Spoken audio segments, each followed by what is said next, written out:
All right, everybody, welcome back into another episode of the Lesko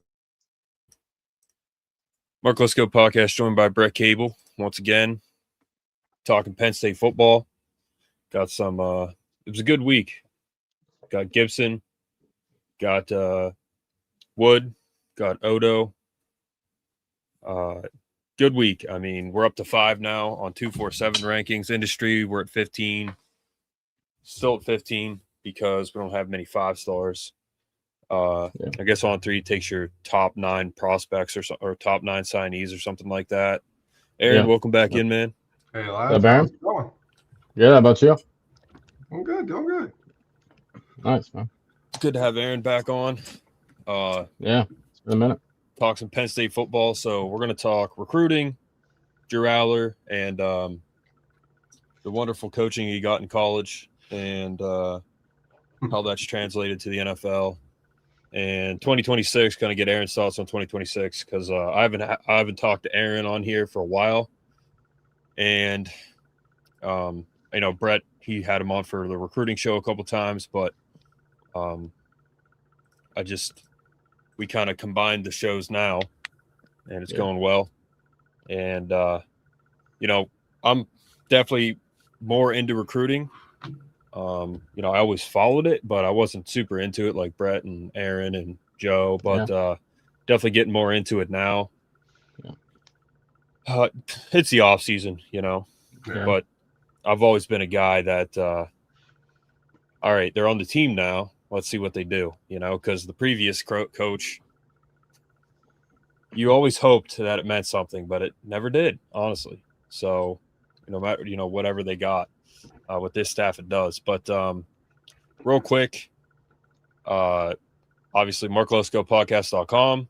It's 20% off there right now. Go check that out. I'm going to try to have as many sales on there as we can. I don't want to come on here and just be like, try to push merch. Just that's the best way to support us, guys. So go check it out. And still have some things to finalize and set up, but we do have an official sponsor now, Uplift Pickleball Paddles.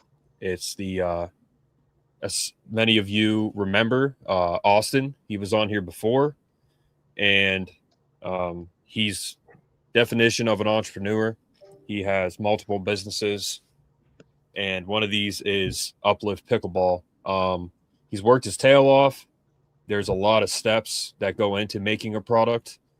I'm going to have him on here to talk about it.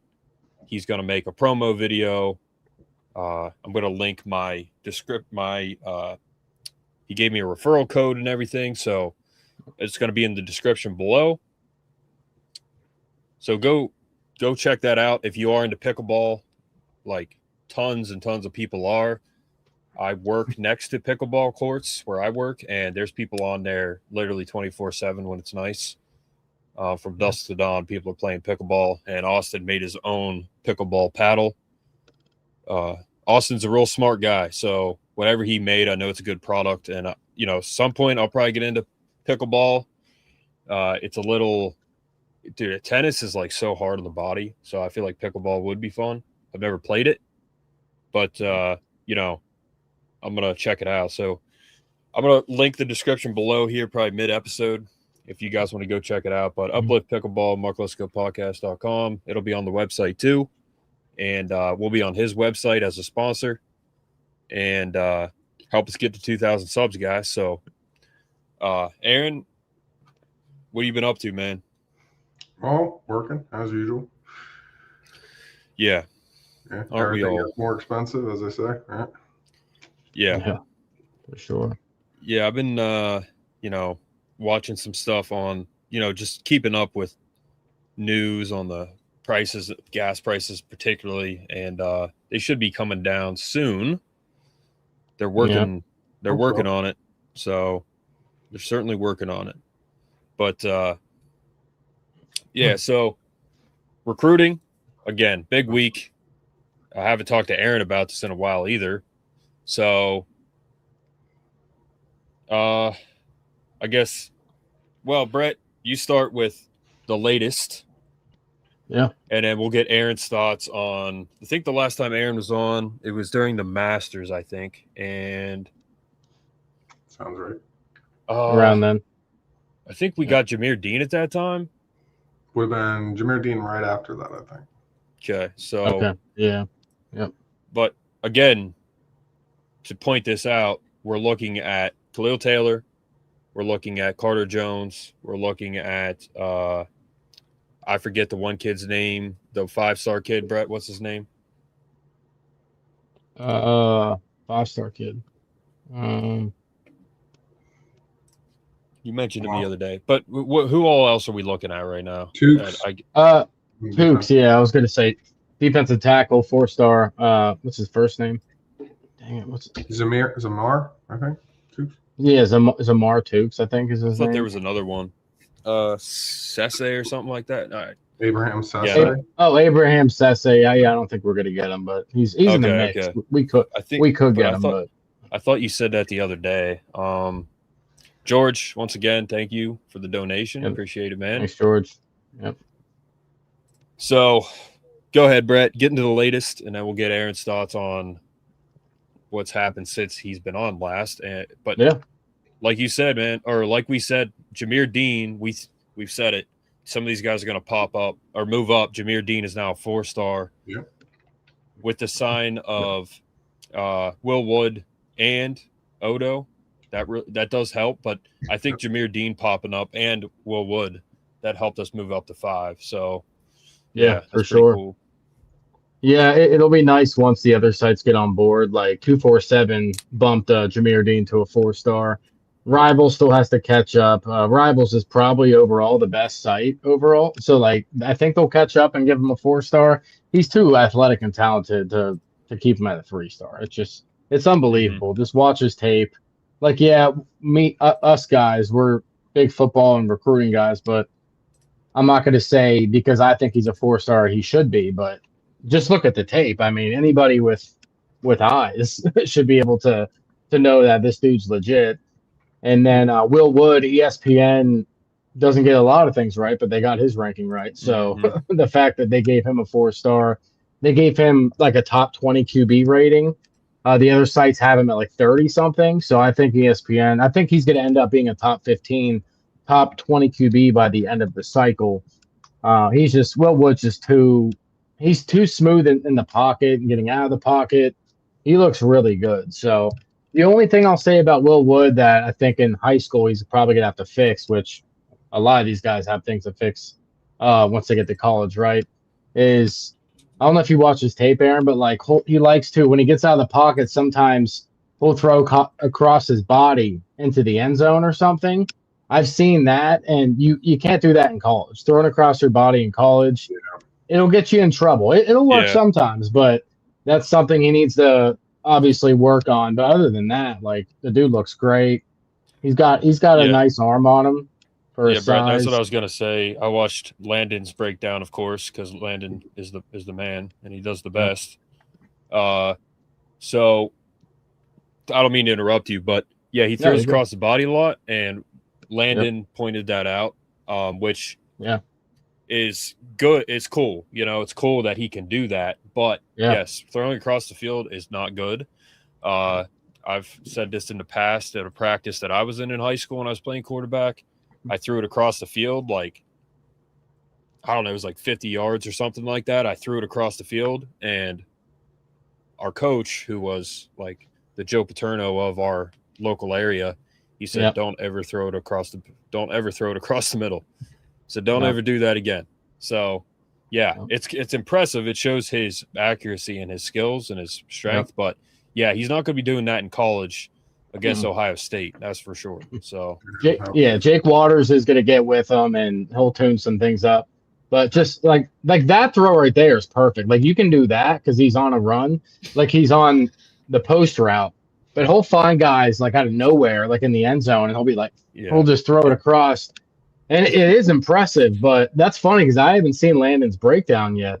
Yeah. That's just something I noticed in the film, and that's cool that I noticed it too, that, you know, I can notice the negatives and the positives to somebody's game. Well, he said number 21. We need to sign him right now, too. Number 21. That the wide one, receiver. yeah, number 20, dude. Every ball he throws is the 21. Like, who is this guy? He clearly likes him. Yeah. But he's That's fast, dude. He's so fast, and he can catch too. My God, look at that. But even with no, go ahead.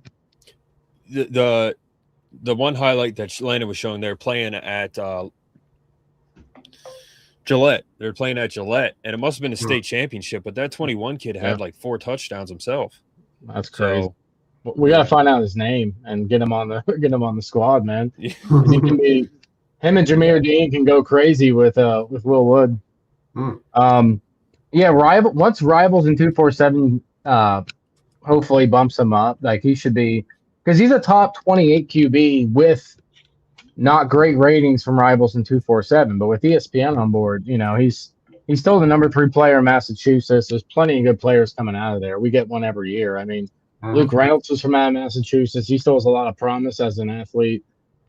There's always a guy or 5 guys out of Massachusetts that are D1 college football players. So, and then lower level too. So, well, Brett, you remember? Well, Aaron, you remember Johnny Manziel in college, and Luke Jokel literally became a first-round pick pretty much just because of Johnny Manziel.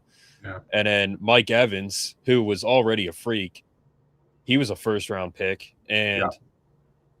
He's to me, I think he's a Hall of Famer as a receiver. He's unreal as a receiver still. And I would agree. Yeah. And like, so this 21 kid, he's like the Luke Jokel of Will Wood's team. Like, he just makes him look really good. Yeah. Because he's always throwing the ball. Well, and when I looking at Will Wood's tape, he's an improv guy. The things that stood out to me with him was he's really good at making the first guy miss on the line of scrimmage. His line of scrimmage, I don't want to be too critical of their high school kids. It's not great. His offensive line needs work.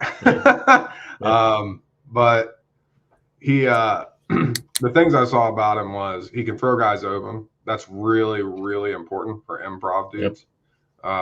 Because in improv, you're not running on a clock timer, right? So like, good coaching, your guys like Drew Allar, they need to have like that 4 Mississippi timer in their head.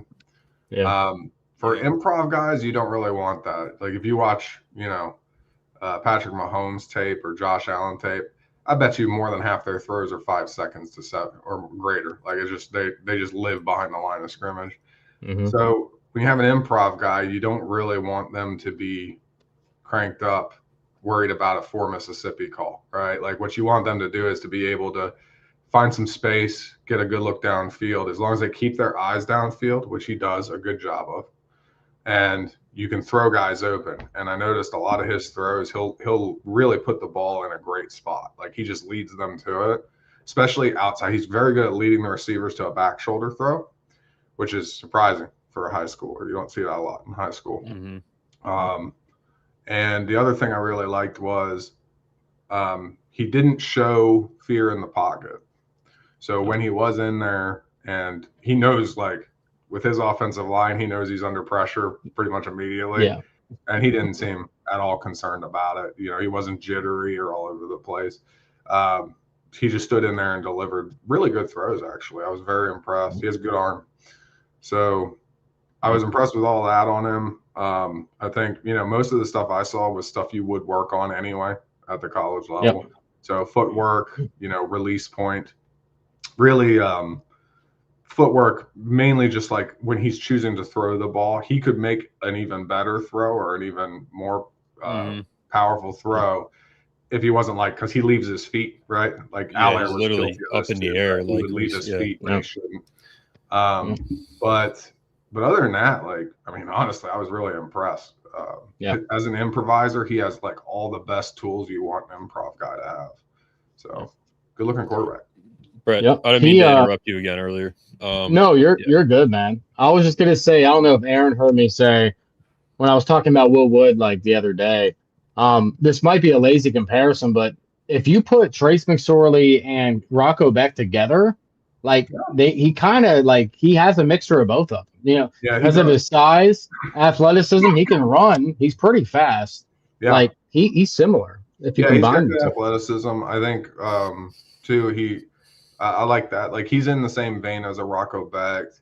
He has a little bit better. He actually has a better arm than Yeah, I think Rocco so too. And his spiral, he's got a really good spiral. I was surprised how he's a slinger. Look at his. He's look a at his throw. gunslinger, man. Yeah. If you watch Landon's breakdown, like Aaron said, he throws people open. Mm-hmm. Yep. Like I don't know, but I think most people know this about a quarterback, but you want to throw your guys open, like you said. So like this throw right here, he throws it only where his guy can get it. Yeah. So yep, it's perfect. Like that corner is breathing down his neck there. Yep. And he throws it away and out. That's a good throw. He's done that so many times. If you look at his tape, another thing, like you never see receivers having to stop hardly to wait on the ball, right? He's very meticulous with it. Yeah, he's good. And that tells you how strong his arm is. Like I think there was one throw I watched where he threw from like their 30-yard line to like the other 25. And it was while he was moving. Like I was like, holy cow. All right, that's a pretty good throw. Yep. And he's bigger than Rocco Becht. He's like 220, dude. He's got weight. He's a good sized kid. I think he's 6'2", 220, something like that. Yeah. So Rocco Becht's only like 207 or 210 or something. Like he's light compared to Man, when I was a kid, I was like 5'10", 150, and I was the biggest kid in my school. Look at that throw, dude. That throw? Go back to that last one, man. That last throw. That's a great throw. That's impressive. Yeah, a little bit further. He's got like incredible tape. Yeah. Like he throws guys open, man. That's a thing. Like those deep balls that he throws. This one right here, dude. This one. He just slings it. No, like making that throw in college is difficult, dude. Like that's a good throw. That's a really good throw, yeah. And it was interesting. I kind of took note of the fact that not only does he have a good spiral and he can rip it fairly close range, but one thing I was impressed by was just he's moving on almost all these throws. Like he doesn't stop and set a lot for these throws. He's moving. They kind of reminded me of Mahomes that way. Mahomes almost never like stops and sets. Or he kind of like really fast does it, right? Like at the very end, he just kind of flick shot, stops and throws it. But you can kind of see he's got that strong an arm that he can really get away with some throws that you really shouldn't get away with. So and now at college level, like throwing back across the body, that's something you have to be careful of. And really, and the thing with him too is he's a lot of guys who they want to constantly leave the pocket. A lot of guys who do that, you watch, they're usually smaller guys, right? And one of the reasons they want to leave the pocket is because they don't have good visibility of the field in the pocket. But he's not small. He's tall enough. He doesn't actually have to do that. And you'll see him do it. He'll change where he'll suddenly just step up in the pocket like he's a pure pocket passer and just rip one, right? And so there's a lot of potential there. Like he can kind of do it all. And I think the only concern that I'd have with that is like when you're coaching, you don't want him to get split between the two worlds where he's trying to be an improv guy and he's trying to be a pocket passer. Instead, like I think you take the most effective one, work on that, and then when he needs to be, which I would argue nowadays is probably improv. But work on that, and then the fact that he can step up and just rip it, great. If it's opportunistic to do so, he can do it. But I really like he's in that perfect like middle ground of size. Yeah. So nice release, really quick release. I mean he very high potential. Looks good. If you guys want, we can move on because this is a good comment here. That's actually a good point. He said I do find it funny that they got a guy very close, much like Purdy, and another like Breece Hall. And I think you're talking about the running back we got yesterday, Odoh. Odoh is a violent runner, man. He's a violent runner. His tape's really good. Yeah, he's got some things to work on, but he runs a 10.8 right now. He runs a 10.8 100-meter dash in high school. He hasn't been rated by ESPN yet, And guys, I think he's lower rated also right now because he's splitting carries. He's splitting carries with the other running back on the team. He only had like, I don't know, maybe 700 yards rushing this past season or something like that. 700 or 900. And he missed a couple games too, I guess. So, yeah, he's splitting carries. I imagine he could be talking about Gibson, but I don't think Gibson is similar to Breece Hall. I think Chukwuma Odoh is closer to Breece Hall, if I'm not mistaken. I mean, they're both pretty violent runners, but I just think the way they're different guys. I mean, you have Gibson. Aiden Gibson is the do-it-all. Like he's a 3-down back. He could do pretty much anything in the offense. Not that Chukwuma Odoh isn't. I just think Chukwuma Odah's more. If you want him to get violent and he's got more top end speed than Aiden Gibson. Then if you want him to break out and get a run, then I don't know. They're interchangeable. So either way, they're both very good running backs and similar, and they're both really big. Odah's really big. Yeah. Odoh's not as tall, but he's 215, 220, 6 foot. Yeah. So he's faster than he has any right to be at that weight. Dude, to run a 10.8 at that weight is just unbelievable. And when you get to college, you get faster. So that's scary for opposing teams in the Big Ten. But really good news for Penn State and the staff because they're going to work on his speed once he gets there.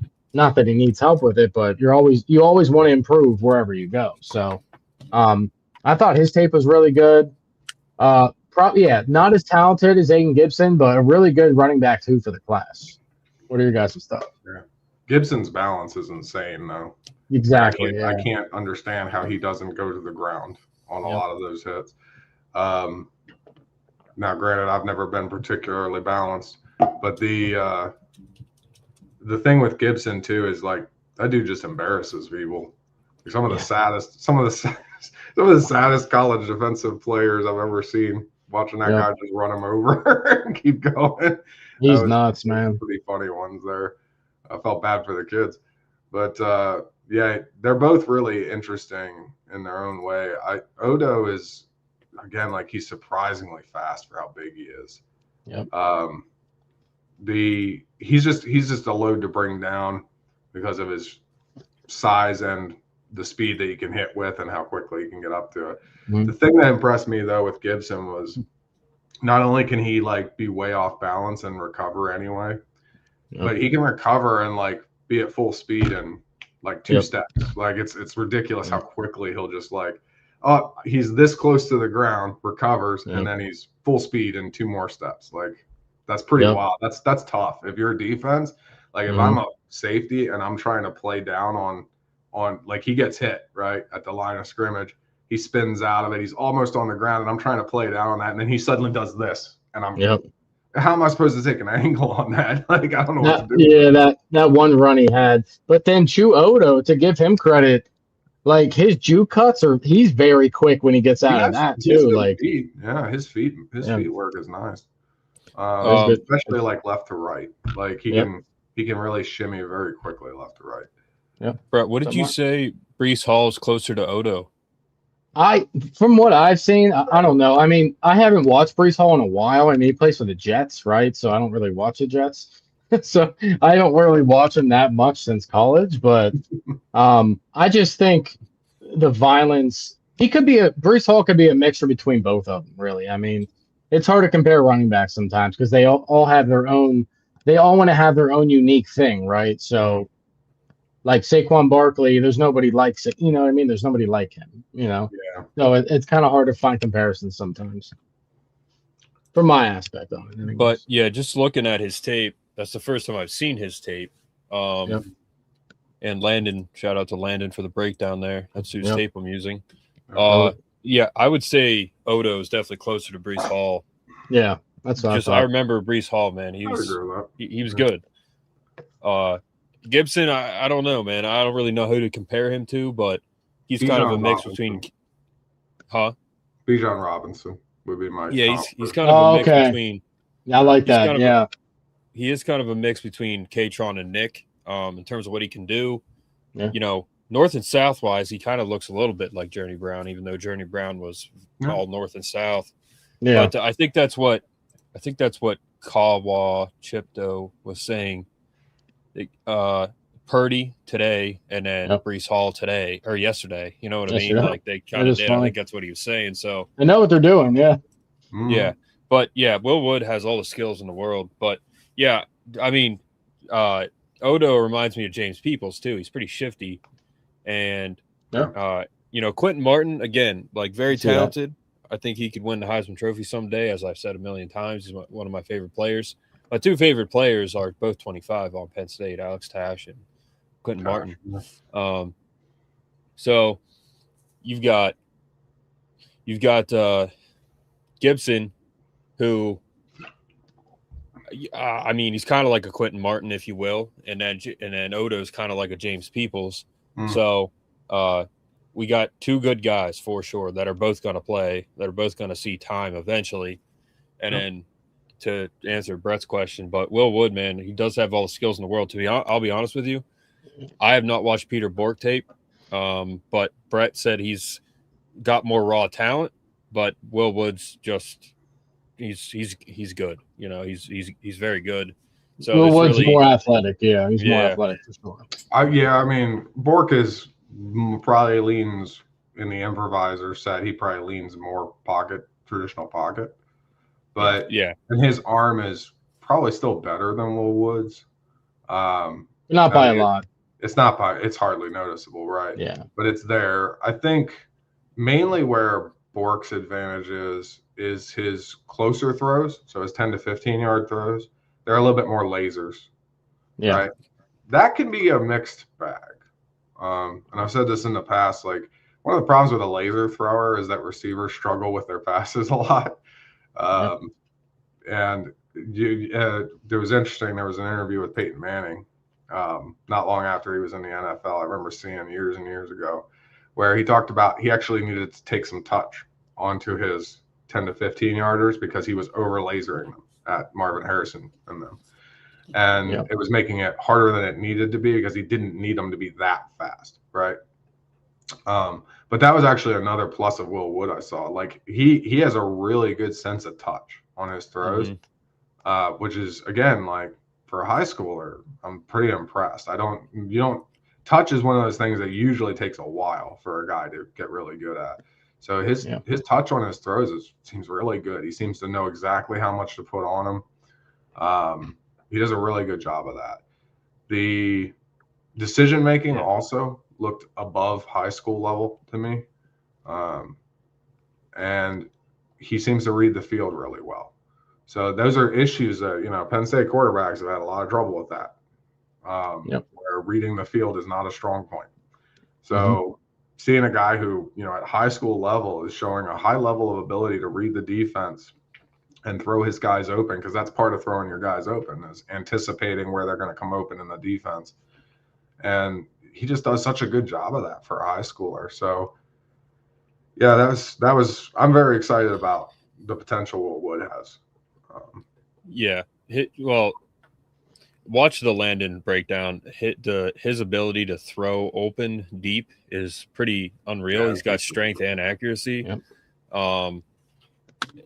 As someone who played quarterback back in the day, that is not easy, man. Like throwing it deep, and half the time he's throwing both his feet are off the ground, but he's throwing it deep, like off of like 1 foot, accurately away from the safety, and varsity football is fast. It is fast, and when you're playing in like state title games, like you're playing against the best. Like I remember as a sophomore going into varsity, how fast it was. It was very fast. And then once you go through it, you're a senior, then it's like nothing, you don't have time to think, but it is fast. So if you're throwing deep and away from high school safeties in high tier high school football, then, you're doing pretty good. And that 21 kid is fast too, but his skills are impressive. Definitely needs to work on his footwork and throwing back across the middle. They'll work on that. This staff will work on his footwork. We know that. The previous staff absolutely did not. But he's a good fit, man. And like we've said this about every guy that Penn State signed under this staff, that we know that they're going to fit. That's why they're here. Mm-hmm. And people were saying how, Bork didn't want Penn State, so they took Wood. Like, no, it's actually the opposite. We wanted Wood, but we were also waiting on Bork as well. Yeah, that was an interesting sort of saga that they talked about, where it was like, I think Bork was shopping around a lot, maybe more too much. Probably should have been. Yeah.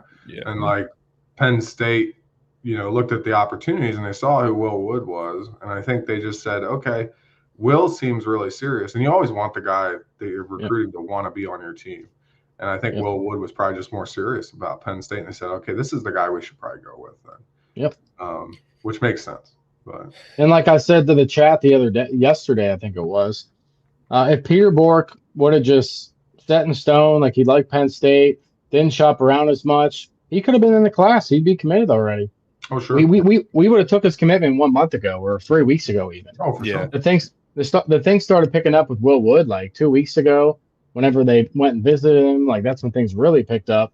And that's when we knew, okay, they want Will Wood in the class. They'll take Bork, but they're not going to pester him. You know what I mean? Like if you want to be here, great. If you don't, go to Virginia Tech. That's fine. Yeah, you said, Aaron, I think he was shopping, and they did want Will Wood. They would have taken Bork too, but they wanted Will Wood. So Bork really did. He ended up at Virginia. I mean, dude, he ended up at Virginia Tech. Like, my God. Yeah, that's the worst place he could have gone. The worst place he could have gone. People they'll sell out for the payday today. And it's a risky play, man. I don't know about that. But here's the thing too. And Austin texted me today. He said, kind of wild that Peter Bork went to Virginia Tech. Curious indeed. I just sent him money bags. Yeah, absolutely. From what I've heard about Peter Bork's recruitment, he went to Virginia Tech, didn't vibe with O'Brien, of course. Right after that, the story we're going to talk about Allar. The story comes out that Allar is being literally completely remolded into a quarterback in the NFL under Mike McCarthy. Thank God, my team. Mm-hmm. So Peter Bork is shopping around, which did hurt him, I think, and then he ends up at Virginia Tech. Right before he commits, this comes out that Drew Allar literally needs to be completely remolded into a quarterback, footwork-wise, mechanics-wise. They're horrible. No offense to Drew Allar. They're horrendous. And he got worse from high school to college. Yeah. Someone said that to me today at work. They're like, he literally left high school and got worse, like at a Division I football program. Like that's embarrassing. Yeah, so it's still sad that like his first game at Penn State was probably his best. It was the best, and then the staff got into him. And to me, one person that I think could have been way, way better, and I'm just looking at that Pitt game in 2018 when we're up like 60-10, and we throw a deep ball just to put the dagger in him. That's Sean Clifford. It was a great throw. Sean Clifford was very skilled. This goes for any player under the previous staff. They could have been better than what they were. You think of Abdul Carter. You think of DDS. You think of Micah Parsons, Brandon Smith, Tariq Castro Fields, Justin Shorter, Sean Clifford. My God. Sean Clifford, I knew when he was at Penn State that he was not playing as good as he could have because of what was going on with the staff. I knew that, man. Like, he was very good as he was like a 4-star. He was a high-rated quarterback coming out of high school. And he still did pretty good for Penn State, Sean Clifford, because he was a baller, man. He was fearless. Well, and I said this, I got to bring this up. I said this before, too, with James Franklin. He's a staff guy. As soon as Joe Moorhead was gone, the offensive controls just went out the window, and they hadn't had an offense since. And you can really look at the training of the staff. I've said, like, I think he just runs a staff on offense that wants to, like, they understand the concept of like training as beating something into your head until it becomes natural. Mm-hmm. But they also don't understand the concept of the type of training you deliver to the person depends on the person. And I said, like, Kirby Smart, I think I'm quoting Kirby Smart on here, but he said something that was very profound to me, which is very appropriate. If you're a leader, whether you're in the military, whether you're in, football, whatever, he said, a coach, the term coach comes from the concept of stagecoach, which means I'm going to deliver you somewhere, right? The point of a coach is to take you from where you are to where you want to be. Mm-hmm. And that means you're coaching people, not positions. Mm-hmm. So I'm not going to teach a guy like we were just talking about with improv quarterbacks. I'm not going to teach an improv quarterback to have a 4-second Mississippi clock. Why? Because part of what makes them good is that they don't need that 4-second Mississippi clock. They can extend plays. That's part of what makes them effective. So the last thing I want to do is ruin that dude by putting a 4-second Mississippi clock in his head and keeping him from doing some things that he could do. I want to work with him on the things that he's good at to make him really good at them. And so I think the new staff seems to demonstrate that pliability of understanding, like, you got to coach based on the guy you've got, not the position, right? Mm-hmm. So yeah, fit the system to the player, not the player to the system. An RPO system with freaking Peyton Manning. You're putting Peyton Manning in a freaking RPO, dude. That makes no sense. And Tom Brady, Tom Brady, all of them. They didn't even have the RPO, dude. They didn't even do it. Like, they had Liam Clifford throwing passes. They had all these jet sweeps. I mean, it was horrible. It didn't work at all. Like, it was horrendous. Yeah, it was terrible. I mean, the offense this year, I knew after one quarter of Nevada, this is not a different team. This is the same song and freaking dance again. I was so pissed when I saw that first quarter. We were up 7-0 to Nevada after one quarter. Like, oh my God. But Jadon. Jadon. Yeah, you're right. So I heard that he went down to Virginia Tech. Bork didn't vibe, of course, but I was also told that Frankie Boy was dropping money to get him there. Sure. I heard $3 million. That's what I heard, to get him to. He just wanted a win over Penn State. So, which we know as fans, us three and everyone out there with a brain knows, it means nothing. And the fact that he went to Virginia Tech, like, it's a joke. I mean, it's nothing against Peter Bork. If you want to make money, go for it. If you want to go to Virginia Tech, go for it. But it's a mistake, man. Like, we know that for a fact, that it's a mistake. He's not going to get better. Grunkmeyer, he's so lucky he has Grunkmeyer Virginia Tech, because Grunkmeyer can make him look like better than he is as a coach. 100%. He is very lucky that he got Grunkmeyer down there at Virginia Tech. So Baker's nice too, Bryce Baker. And then you got Hoon. Yeah, I mean, he said VT paying Grunk, Baker, Hoon. Yep. But so I will say that you could go with this too, with what Jadon's saying. There's a world where Bork gets paid his money and then just leaves. Yeah, exactly. Yeah, so maybe Bork's not hurting himself that much. I don't know. We'll take a trip down to Georgia. I don't know about you guys, but those comments on that, particularly that one college football page, Jadon hit it on the head. Like, they were like, first of all, this is a mistake. You should have never done that. And two, he went down, got his money, and then he's going to leave. Like, I think that's what he's doing, honestly. He's going to leave college with like $12 million. He's going to leave college with like $12 million. So he got his $3 million, and dude, there's like Jadon just said, 100%. James Franklin dropped a bag for Bo Prabula for pride at the expense of the rest of the team. 100%, dude. That's what it was. Yeah. And again, we're not on here to rip the old coach. Like, I don't care, whatever. But we're just saying that, dude, it's besides what you just said, Aaron, taking money and then leaving, that's the only good part about that. That's the only thing I can think of as to why he did that, because Drew Allar, dude, this is a recruiting.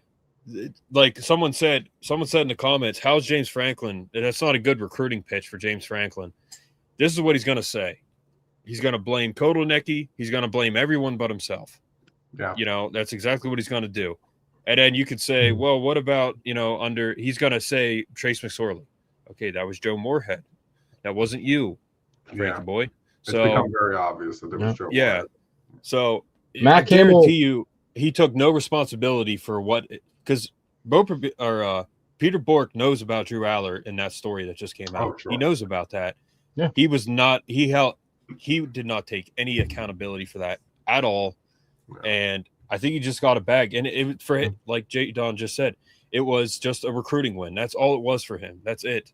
Yeah. Because it doesn't mean anything, man. Like, this kid is not in a better spot going there. He's not. Right. Yeah, and So, here's the thing too, and I have to remind people of this: like, not every kid who is playing football wants to be a football player, and so there's a world where Peter Bork's taking the bag because his intent is not really to be an NFL player. Maybe he doesn't really want to be that, and so, and if that's the case, and I've said it before, is like, I'm fine with that. If that's the case, get the bags you can get while you can get them. Mm-hmm. Save your money, make a bunch of money in the stock market, and get yourself an early retirement at whatever it is you actually want to do. But in the meantime, if you want to be a good quarterback, you're not going to make a decision that puts you in a bad spot. Now, I will say, these guys get influenced heavily by the agents they have. And, I've heard enough about Peter Bork's situation to have a pretty good idea that the agent's playing a serious role in him leaving Michigan, which makes me believe the agent was really pining for every single dollar here and may have been giving him bad advice, right? And that does happen. Yeah, because you got to remember, these agents, they get their cut of whatever you get. And so they will, give players really bad advice on their future, just so they can make a bag today. So there's also that. Right. And at the end of the day, Matt Campbell's out here building a team, while Frankie Boy's out there building an ego fortress. So I mean, that's what he's doing over there. He didn't need Bork. I mean, like you said, you got Grunk. Bryce Baker is really good. Penn State's QB room is in a worse situation right now than what Virginia Tech's is. Because Rocco Beck leaves after this year. After Rocco Beck leaves, we have less depth behind us. But getting Will Wood helps that. But right now, our room is not as stacked as their room is. It's just not. So that's fair. It's going to be Mansky and Wood battling it out next year. No, yeah. I actually think even if Mansky starts, we still got Wood. I think it's going to be Falzone and Mansky next year. Actually, I still think Falzone has a really high. There's a world where Falzone is a high ceiling. Josh Allen 2.0.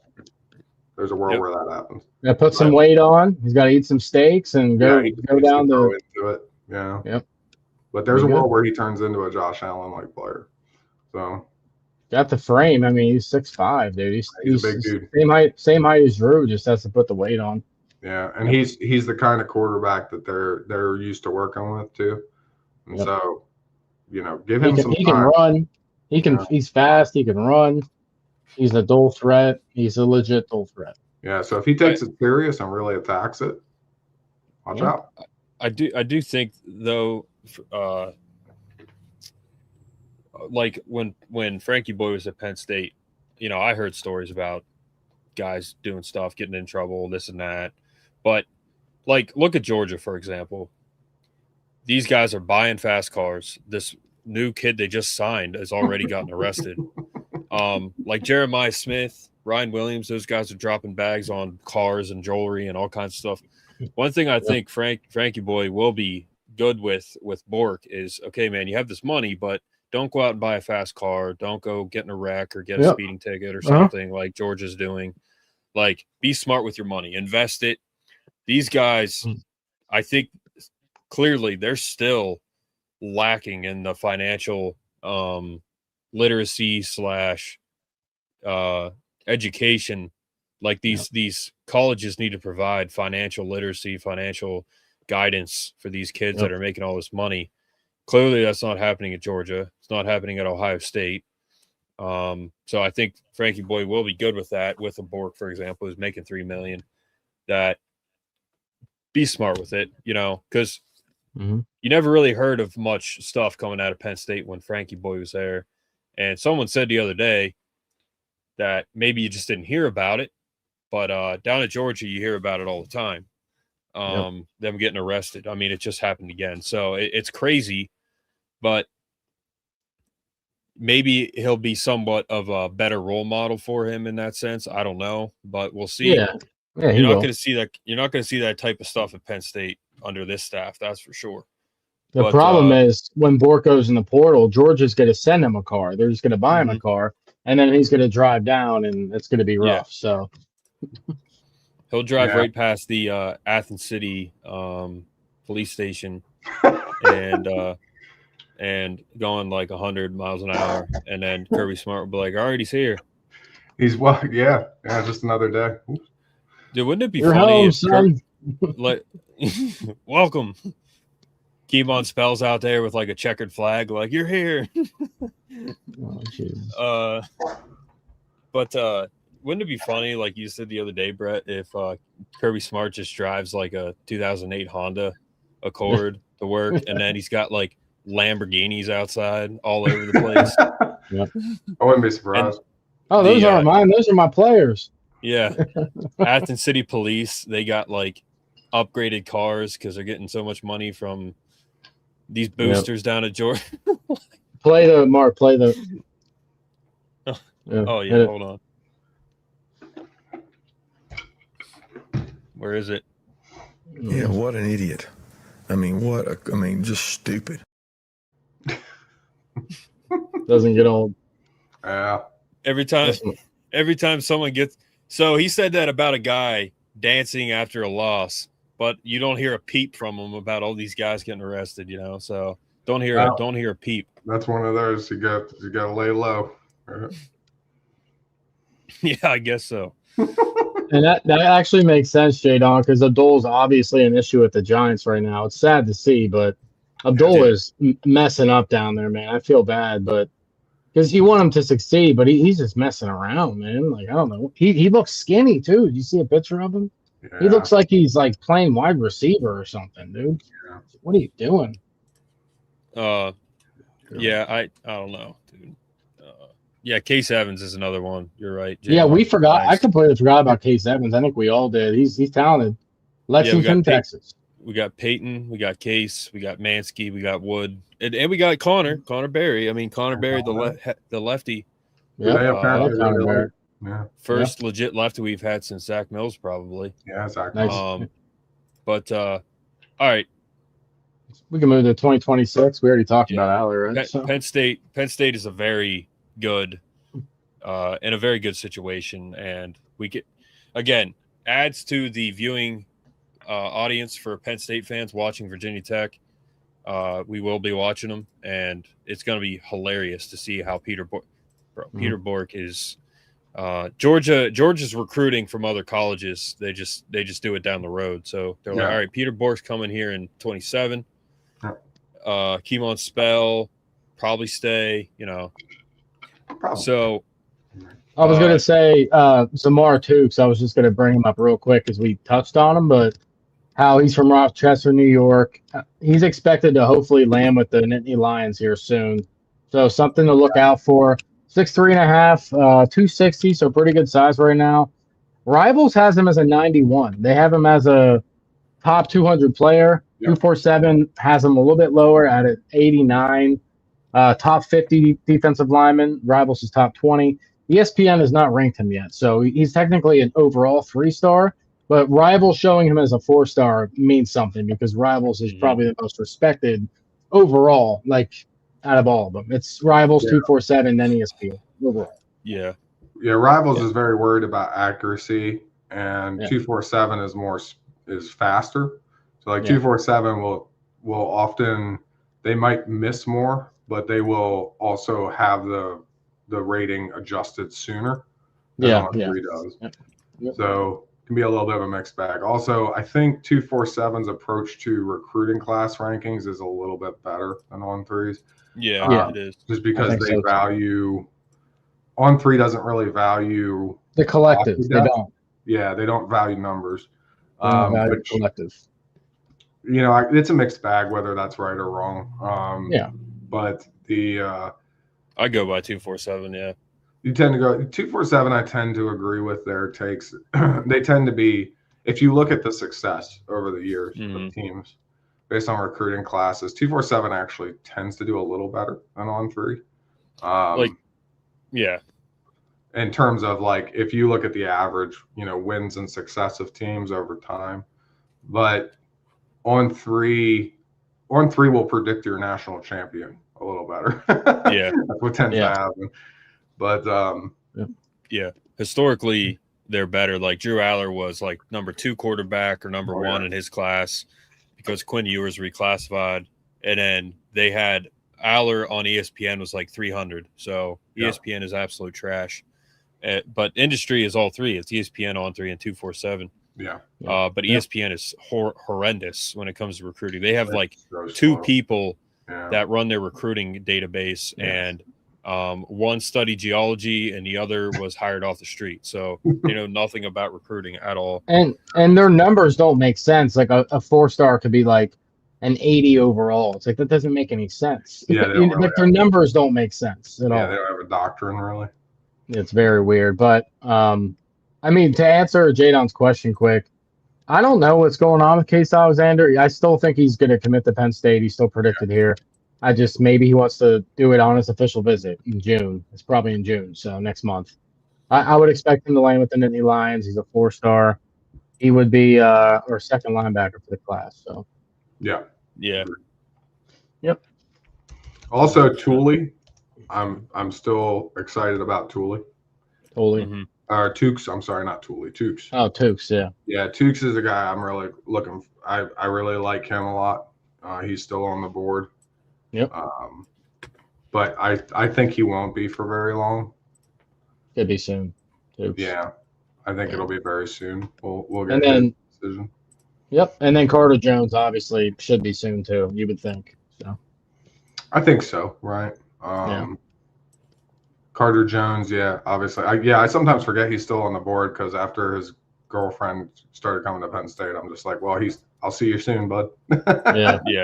And I was told that Matthew Gregory, I was told by somebody that Matthew Gregory's not as high on the board for Kashif Moore as other guys. So we might not be getting Gregory, which is fine.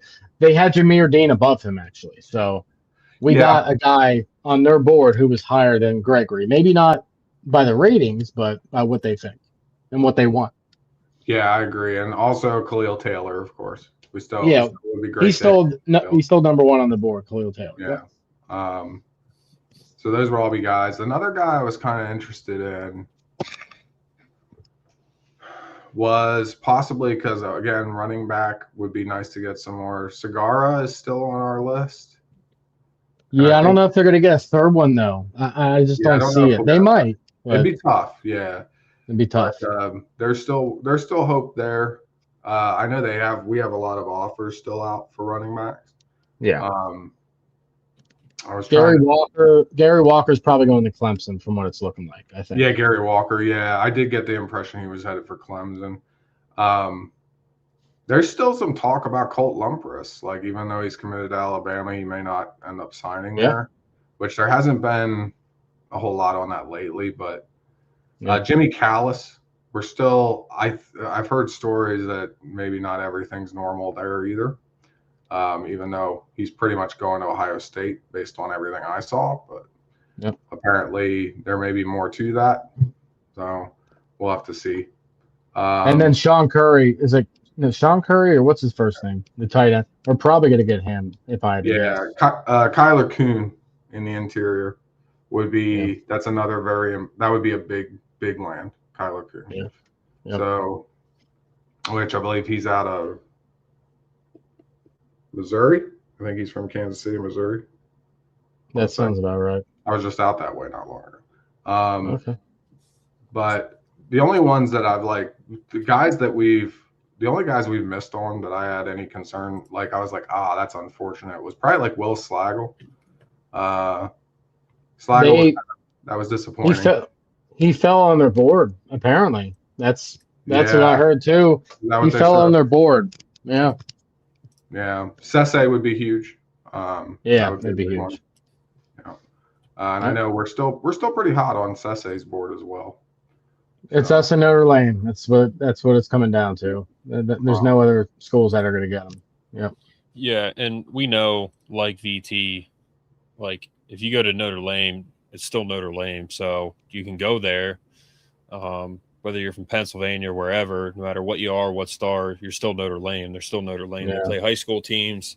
Yeah. They're not prepared for the good teams in the postseason, and that's it. Notre Dame fans, they say the best in PA go to PA, which again proves how brain dead they are. They know nothing about football. So, yeah, it's just one of those things where you can go there if you want, but it's crazy. They have Marcus Freeman, man. They're still Notre Dame. Marcus Freeman's a great coach, in my opinion. He's a terrible hairline, but he's a great coach. Yeah. I will say another big one, Brett, that I was thinking of, there's a cornerback who Sherrard. Is that his name? Who is it? What's his list? It might. Yeah, it might change Brandon something for Sherrard. Brandon. We're still in the game for Brandon Sherrard, who's a Texas kid. And he's a very talented corner. So I would be very excited to see him potentially at Penn State. But he's one that I've been keeping an eye on. And then you mentioned Gabe Jenkins.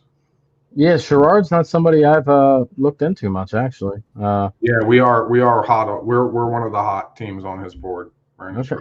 He's got some crazy SEC offers down in Texas. He's a serious player for sure. I think the biggest one you got to worry about, obviously, is Texas and Texas A&M, because they got oil money. They'll just throw in A&M being on his board is crazy. Yeah. Yep. But he would be a big get at cornerback. Yep. And Gabe Jenkins already, but Gabe Jenkins is a good one. Jadon asked about LVB, Leighton Von Brandt. Yeah, Notre Dame's. I still see them landing him. Unfortunately, I could be wrong. I would love to be wrong. I think we're making some push for Leighton Von Brandt here at the end with our offensive line coach, but I just don't know if it's enough to make up for the staff being away and Leighton Von Brandt moving on his recruitment when the staff was a mixture of who was going to be at Penn State, right? So that's the concern there. Either way, we're going to be just fine. Matt Campbell's building a team. That's what he talked about on the On3 interview with Andy and Ari. If you guys haven't checked it out, it's pretty good. I checked it out last night before I went to bed. So Matt Campbell speaks with Andy and Ari on On3. So that was pretty good interview with Matt Campbell. Check it out. Yeah. But safety wise, I know we have, like you said, Gabe Jenkins will be our hot take, but he's in Colorado right now.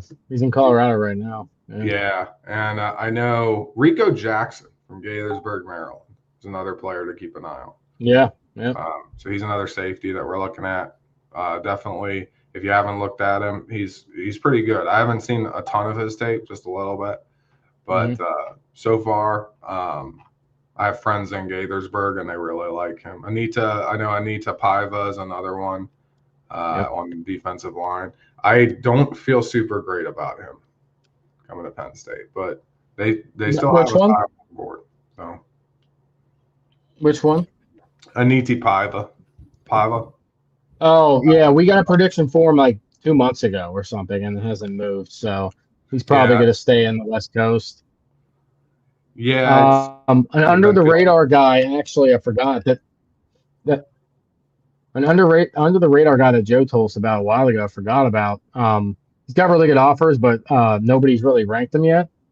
Elijah Gurton at Edge. Oh, Gurton, 6'5", 250. Yeah. From Warwick. RI. What's RI? Why can I not? Yeah, Jadon, like you said, we do need an edge, and Alexander would be nice. Yeah. But I'm a big edge guy. That's what that's what I play in college football. The college football game, play edge, and McPherson is going to be. He's a freshman. McPherson is going to be an absolute freak for us. Hands down, one of my favorite guys we have on the team. He's going to be good, but we do need another one. And Granville's young still. Yvonne's young. I think Yvonne's a freshman too, right? Kemiju's a sophomore. They're both sophomore. Yeah, they're all Are they sophomores. sophomores? Yeah. Okay. Yeah, all of them. Yeah, so they're all young. RI's Rhode Island. You always forget about Rhode Island as a state. You know what I mean? So, yeah, this guy's from Rhode Island. Elijah Durton, like I said, he's not really ranked much by anybody, but Florida offered, Penn State, Tennessee, Boston College. He's got some good offers. Penn State's in lead for him. He's a big guy, 6'5", 250, so be on the lookout for him. Absolutely. We're closer than those other schools, so Yeah. Rhode Island. Yeah. Breaking news, guys. I'm going golfing tomorrow. So That's awesome, man. Have a good time, man. yeah. First Heck round yeah. of the year. We'll see. Yeah. Brett. I'll be with you on the next round. I got to practice at the range first, man. I haven't played. I always need to 15. range first. I haven't played in 15 years. So I mean, my short game is awful. Yeah, dude. I am my short game's driver. I'm all short game. So we could we could play a match and then I'll do the drive and then I'll do the short. Yeah. Yeah, we'll play that. Yep. That sounds about right. So yeah, not playing after 15 years, definitely don't want to just go out and play around. That's I'll for be sure. pissed. Yeah, I'll be angry. Yeah. I'm already angry. Yeah. And Brett is literally like Brett's the fish from SpongeBob that has the cast on, you know? He's like always getting hurt. That sucks, man. Yeah, I got a concussion Sunday night. Yeah, Brett got a concussion. Holy he shit. almost died. I had him call my mom, who's a former nurse. Yeah. Long story short, Aaron, it's a long story, but I wasn't feeling well. I went to the bathroom. You know when you feel like you have food poisoning, like you're lightheaded, you're spinning kind of. I sat on the toilet. I think I fainted from there and like hit my head on the tub or something. Yeah, face forward. Oh shit. Because I just remember being like, how did I end up on the ground? Like I had no idea how it happened. Right. So that's concerning. Yeah, but I'm fine. I'm just recovering. So hey, I was doing a Super Bowl episode with Anthony Howard a couple years ago when the Eagles played the Chiefs, and I passed out live on air. So, you know, it happens, man. But he was telling me, Brett's like, yeah, my head hurts. So I'm like, and he's explaining to me what it felt like. I'm like, yeah, dude, that's concussion. Like I've had 3 registered concussions, definitely had more than that. But yeah, that's a concussion, man, like for sure. So he shouldn't be staring at a screen all day like he does for his job, or probably on here. Lights. But yeah, that's why I got these bad boys. Just call Brett Favre and Troy Aikman. They know a thing or two. They probably have 40 concussions between the two of them. Yeah, they probably had a dozen. Tyson Washington. Tyson Washington, real quick. Yeah, he's a Springfield, Virginia, 6'3", 210, good size. He's a Virginia Tech lean right now, but Penn State's in the hunt. It's Virginia Tech 31%, Penn State 18%. So who knows? I mean, Clemson offered, NC State. He's got some good offers. So yeah, I don't have a temperature on him with the staff. I don't know much about him. Yeah, how he feels about him. He's athletic. Yeah. So yeah. All right, J Don. Appreciate the questions, man. We got to move on to Drew Allard. It's just about the footwork. Yeah. So story came out that Drew Allard's footwork is absolutely horrendous. And he said that himself, which again, he went to college, got worse. That should never happen at any reputable university. I don't care if it's Grambling State or Penn State, it should never happen. And it did. Steelers essentially uninstalling everything Drew Allard learned, which was pretty much nothing except how to be scared about playing QB and re-uploading their own fundamentals and mechanics per B prior. So I remember there was this comedian sketch I watched years ago, and I don't remember the guy's name, but he was talking about fixing the car with his dad, and he said, yeah, you know, I used to help my dad fix the car, and people would be like, oh, well, that's nice. You must have learned a lot. He's like, yeah, I learned how to hold a flashlight and get yelled at. What Drew Allard learned at Penn State was how to hold a flashlight and get yelled at. That's what he learned. That's true. Yeah, and I feel bad for him, man. Like he always had that deer in the headlights look. Even that, go back and watch Nevada. Yeah. He had that look in his eyes the whole game. I mean, and trust me, as someone who you know, as someone who played football, someone who played quarterback, I knew like what I knew that look, because from the neck up, man, quarterback it just wasn't my thing. I moved from quarterback to receiver, I forget when, like my sophomore year or something. I'm like, man, I should have done this my whole career. It was so fun. And playing quarterback gave me an advantage because I knew what they were looking for and stuff as a receiver. But I was like, man, I should have never played quarterback, honestly, because it's just so much more fun when you're not the quarterback, honestly. So I somewhat knew what he was feeling. Like, he was just timid, you know, he was didn't have a lot of confidence in himself. And again, it's nothing against Drew Allar. This coaching staff totally failed him. Yeah. But the guy in this picture, Mike McCarthy, will make him into a quarterback, we hope. And again, all of those Ohio State fans out there that say Will Howard's going to start, Drew Allar sucks, you know nothing about football, and you know you're just as brain dead as the Notre Dame fans. So go Indiana and roll Tide is what Signetti said at the White House visit. But you know, dude, it's we know this, guys. We've been saying this on this podcast. I've been saying it I started this podcast on radio in 2021. So almost 5 years now, I've been saying fire James Franklin. And then I said, I think it's the coaching that's Drew Allar's issue. We've said this stuff so many times. Aaron was a listener before he came on here. He knows what we've said on here for a long time. And then it comes out that it's true. It's like conspiracies, you know, like you're saying it and then it happens. It's like, yeah, I mean, that is such a bad look for the previous coach. It's terrible. It's a terrible look, man. Yeah. Like Allar is a pocket style quarterback fundamentally. And when you have a pocket style quarterback fundamentally, you cannot teach them to fear the line of scrimmage around them.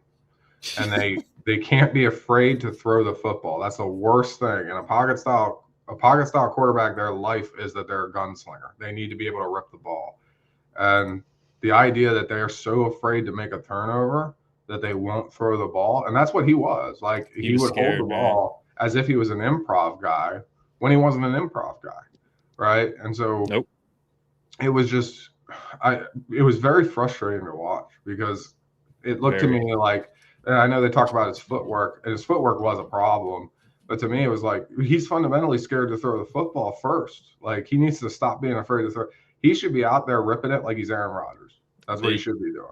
And if I was his coach, I would be like, hey, don't be afraid of making a mistake. You're throwing the ball 80 yards down the field. They pick it down there. It's a punt. Who cares? Right. I remember explaining to somebody how this works. I said, you know Jalen Hurts threw a pick in the Super Bowl in 2024, right? Nobody cares, because it was a pick at the 3-yard line. It was a punt. Who cares? It didn't matter, right? And that's the thing. Not all turnovers are the same. And when you got a big arm and you're a guy like Aaron Rodgers, your decision making changes, because your throws are not the same as everybody else's throws, right? And so he learned how to underthrow a deep ball. That's what Franklin taught him. Yeah, it's wild. They literally, and I think Jay Don said this really well. He taught him to underthrow the football. You have a gunslinger, and you talk about underthrow the football. Absolutely insane. Absolutely, I can't fathom teaching a guy that. That's so bad. Leave it short. Are you kidding me? Like, no. If anything, I'm telling my receivers, you need to get faster, because you're gonna have to run under this thing. Because that's absolutely crazy to me. Like, Drew Allar was so good, he could have had horrible receivers across the board, and he would have made them better. Yeah, Jameis. And that's the thing. Your Aaron Rodgers is your Peyton Manning. They can win you the football game by themselves. Yeah. Right. And it's like, I couldn't believe the way they were teaching him. It was wild. I mean, dude, like, and then you had like Liam Clifford playing. It made no sense, man. Like, it just didn't make any sense. And he was throwing footballs. I think in one game he had more completed passes than our quarterback did. Like, that doesn't make any sense. But none of it made sense. But, you know, at the end of the day, yeah, like this says, not an ideal recruiting pitch for Franklin.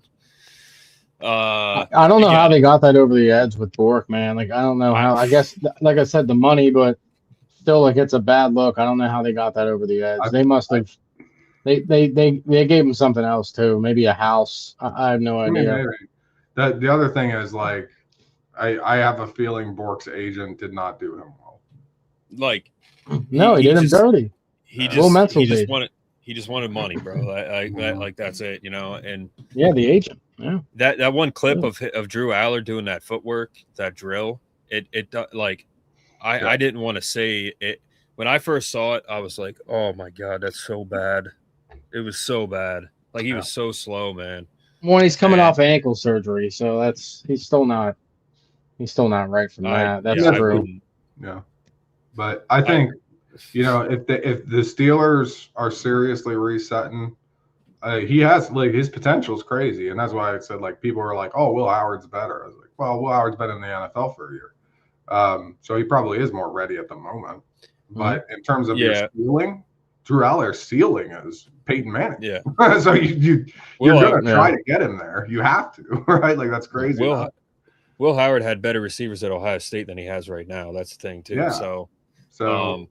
Yeah. Like that. Like, when they showed that drill, I'm like, man, he does need a lot of work. And again, it all comes back to his previous coach, man. Like, what they did with him, they ruined him. They ruined him, and it's sad. Because if you can ruin a talented kid like that? We just mentioned all those other names, right? No. Like, they ruined other players too, and we just don't know about it. I mean, dude, Brandon Smith, they got the number 1 linebacker in 21 and 22, Micah, and then Brandon Smith. Brandon Smith he was like a third or fourth round pick to the Panthers. Tariq Castro Fields, Justin Shorter, he ended up at Florida, and he was like number 89. And the last I saw him, he was getting a concussion at Florida. That's the last time I saw him. He was he got hurt. And Ricky Slade, that's another one. Like, my God, dude. Yeah. Number 1 running back, number 1 receiver, number 1 linebacker in one class at Penn State. Yeah. Ricky Slade, none of them. He stopped playing football. Like, that's how bad. None of them amounted to anything, bro. None of them. 3 number 1s on a team. None of them amounted to anything. That's coaching. It's always coaching. It's crazy. Yeah. And I want to say, George Kuhn, great point there, you know, with no one wants interceptions, but Franklin and Allar were so afraid to throw that he never took a chance he needed to win. It's not just that, too, George. Another thing you have to remember is everything you do is practice for the next thing you do, right? So this is any professional field. Every step you take is the next step towards the step beyond that. And when you saw this when Allar would be in a situation where he had to make a play, it was a disaster, right? It would constantly be a disaster. And just like anything else, it's training. If you don't do it in practice, you're not going to be good at it when you need to do it, right? So Aaron Rodgers is a gunslinger. He throws the ball everywhere. He's a nut job, but he's so used to it that his brain knows exactly what to do in the situation, right? And that's part of training. It's repetition, doing the thing. Because Allar was never allowed to be a gunslinger, he was not ready to be a gunslinger when he needed to be. And so he goes out there and they draw up a play that Oregon already knows what they're doing before they do it. And Allar doesn't do the Aaron Rodgers. You know what Aaron Rodgers would have done in Notre Dame game? He would have thrown the ball 60 yards deep. Why? Because if it gets picked down there, he already instinctively knows if it gets picked down there, it doesn't matter. Game's over. We go to overtime, right? Yep. So he would have made the decision, well, if I got nobody to throw to, I'll just wing it down there and see if somebody gets it, right? But that's the experience of a gunslinger. He knows the risk. There's a risk you can take that works in that situation and a risk you can't take. Drew didn't know that, and he threw the risk you couldn't do. Yeah. Right? And so you could tell. It's just a training and experience thing. But you got to tell he was you could tell he was so timid, man. Like, I compare him in college to what they did with Jameis Winston. I think it was Greg Schiano. He had 50 touchdowns and 50 interceptions in one season. And he couldn't see right because his eyes were bad. That's what you had to do with Drew Allar. Go out there. You're going to throw maybe 2 interceptions a game, but just go out there and throw the ball, man. Do your thing. go out and play ball. They would not let him do that. They They did not let him do anything except just go out there and be a robot. That's all they let him do. Yeah. He was so skilled, and they were so scared of him going out there and making mistakes. You just got to let a kid like that play, and that's what they're going to do. The Steelers are doing it right. They're honing down his mechanics and his skill set, and his footwork and all that. Once he does that, have fun. Yeah, agreed. Mike McCarthy is going to turn around and say, "All right, tell me what happens." Yeah, I hope so, because I do think Drew has a bright future if he can get his mechanics fixed and his confidence. Hokey Savior Franklin, dude, you're out of your mind. Go to bed already. You didn't steal Borg from anybody. Penn State stopped going after him.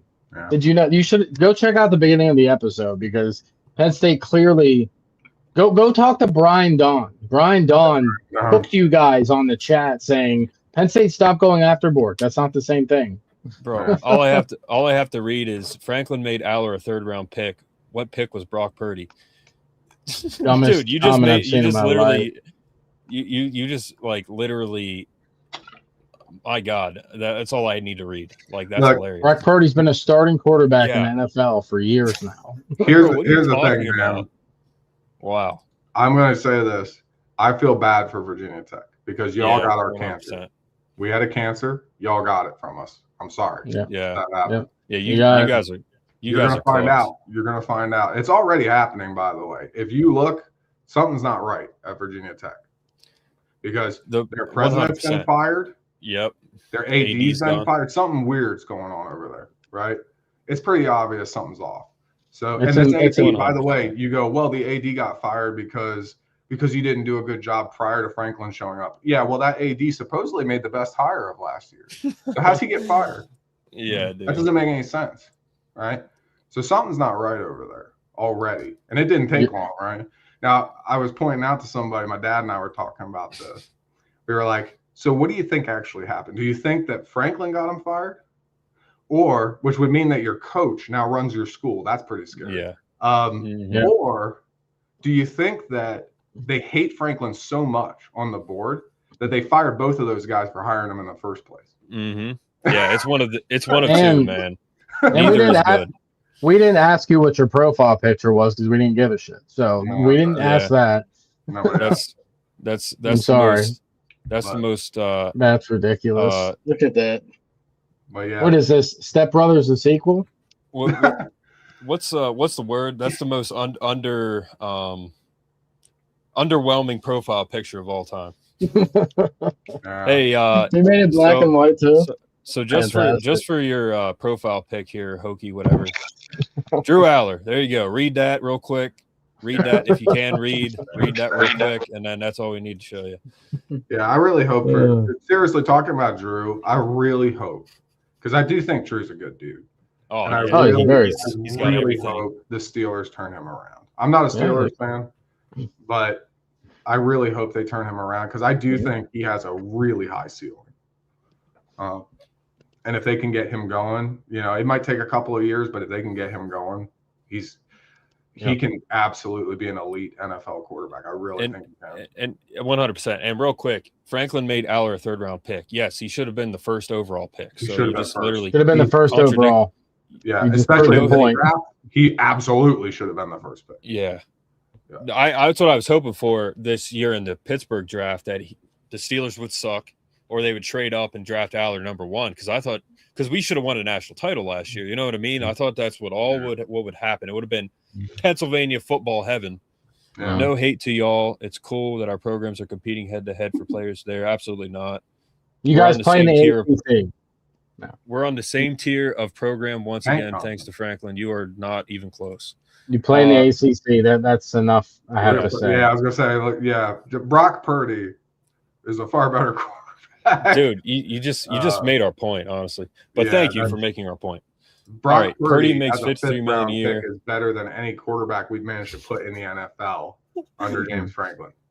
Dude, that's crazy. And Brock Purdy is a three-star recruit, guys. If Allar becomes like Josh Allen in terms of raw talent being groomed, then that will look very bad for Frank. Yeah. The better Allar does, and Franklin will still take the credit, but the better Allar does the NFL, the better it is against Franklin because he totally ruined him, bro. He totally if he wins a Lombardi, that's gonna be the funniest thing I've ever seen in my life. Honestly, that would be something. Yeah, I can't say that I'm supportive of that being a Philly fan, but good luck to you. So, Hokie Savior, Frankie Boy's not going to schedule Penn State. He's going to schedule Charlotte for a home and away series. He's going to schedule Charlotte. He's going to schedule Charlotte High School. The only time he'll ever schedule Penn State if he knows they really suck, and that won't happen. So, compare Bert. Yeah, we should play Penn State in a home series. Franklin would be out for blood. Yeah, Franklin's out.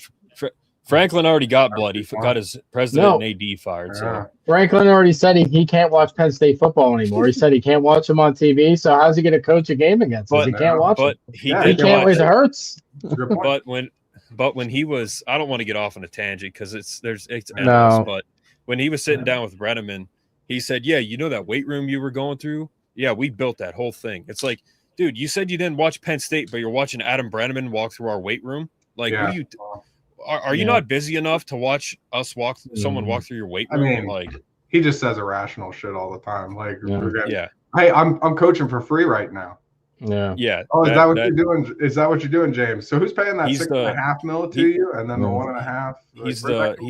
He's the Joe Biden of college football, man. That's what he is. Ridiculous, man. Just says nothing like all the time. Yeah. Mark, if you guys can finish up without me, my eyes. I've been saying good. Yeah, but you guys have a good one. Good show. See you, bro. Have a good night. We are Penn State. We are. See you guys. See you, man. Yeah, Franklin's well. So that's the thing I was going to say, Aaron. That other thing I was going to say was the amount of heartbreaking losses that we had, dude. Like Michigan, Ohio State this year, not letting Allar just go out there and sling it around. Let him do his thing. I'd rather lose to Ohio State 63-60 than lose to them 12-7, and we got one touchdown from the defense. And you know what I mean? You're just a pitiful effort the whole time. Yep. And that was it. Like I've always said, I don't care what the end score is. I'm watching the game from start to finish. I'm watching the game. So when you come out and have a pitiful ass effort, and that was just the norm with them. Really, after Joe Moorhead left, they just became pitiful in general. We were cooked. And it was only the defense that could save them, right? Yep. And so our defense, 23, we were so good. Yeah, Manny Diaz. Goodness. Right. Manny Diaz was, and that was the thing. Like, and that's why I said, like, Franklin's a staff guy. If his staff isn't right, he's hopeless. Right? Yeah. Because he's not out coaching anybody.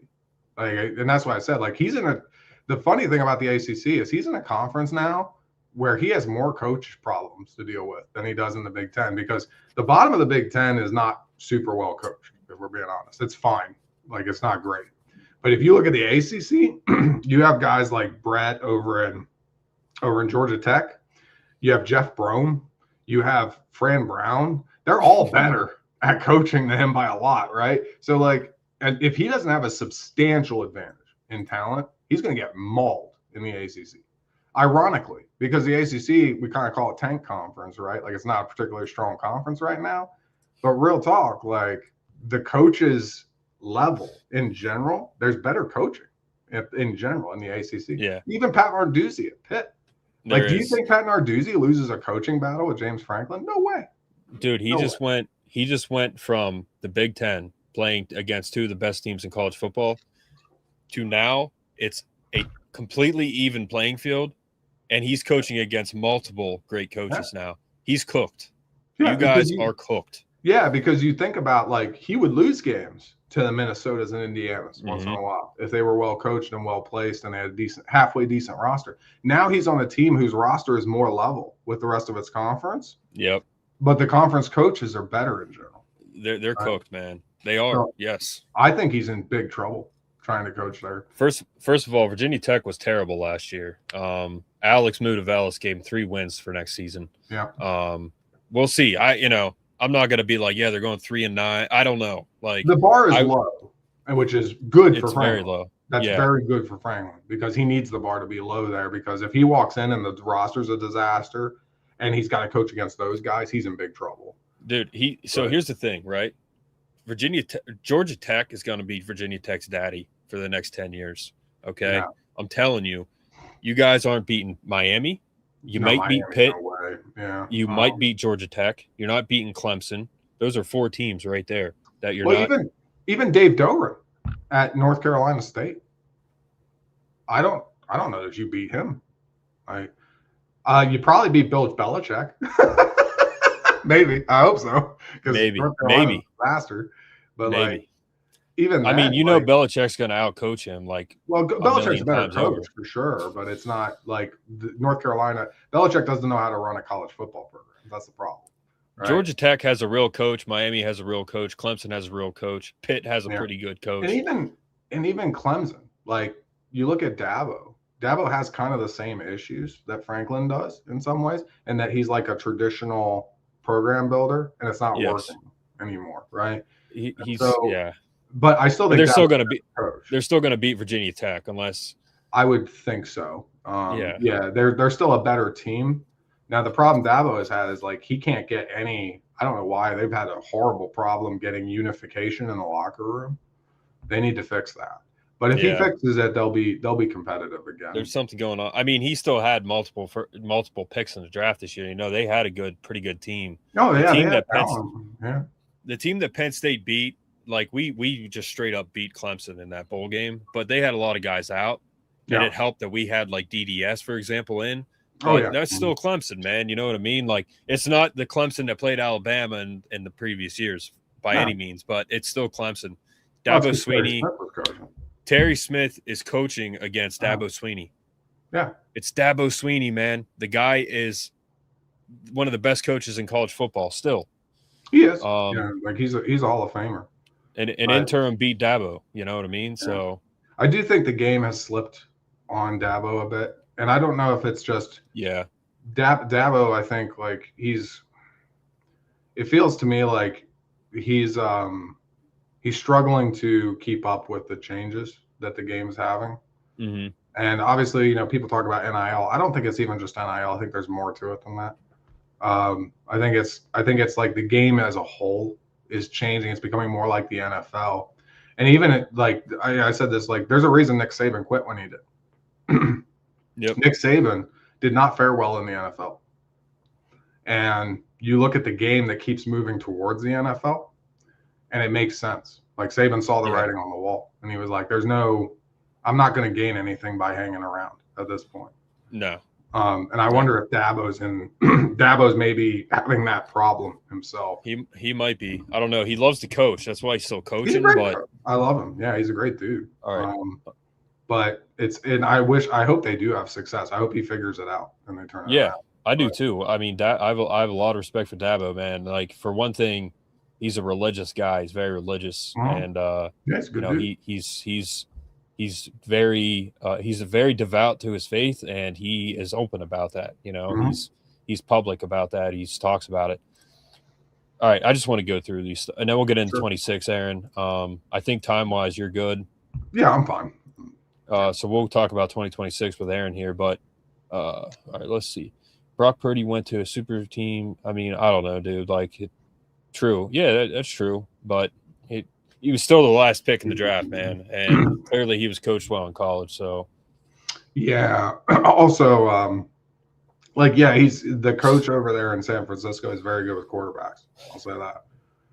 Yeah, that's another thing too. Franklin's staff let him down. Okay, well, dude, he hired all of them. So I don't know. That's the problem, right? Is like Franklin's staff went with him. the ones who were the problem went with him. If you look at I'll be real with you, Hokies. I know you're kind of being a little bit of a troll, but like, I want you to think about this a little bit. You should watch the tape. I always say this, like when we hire a coach, I went and watched the tape from Iowa State.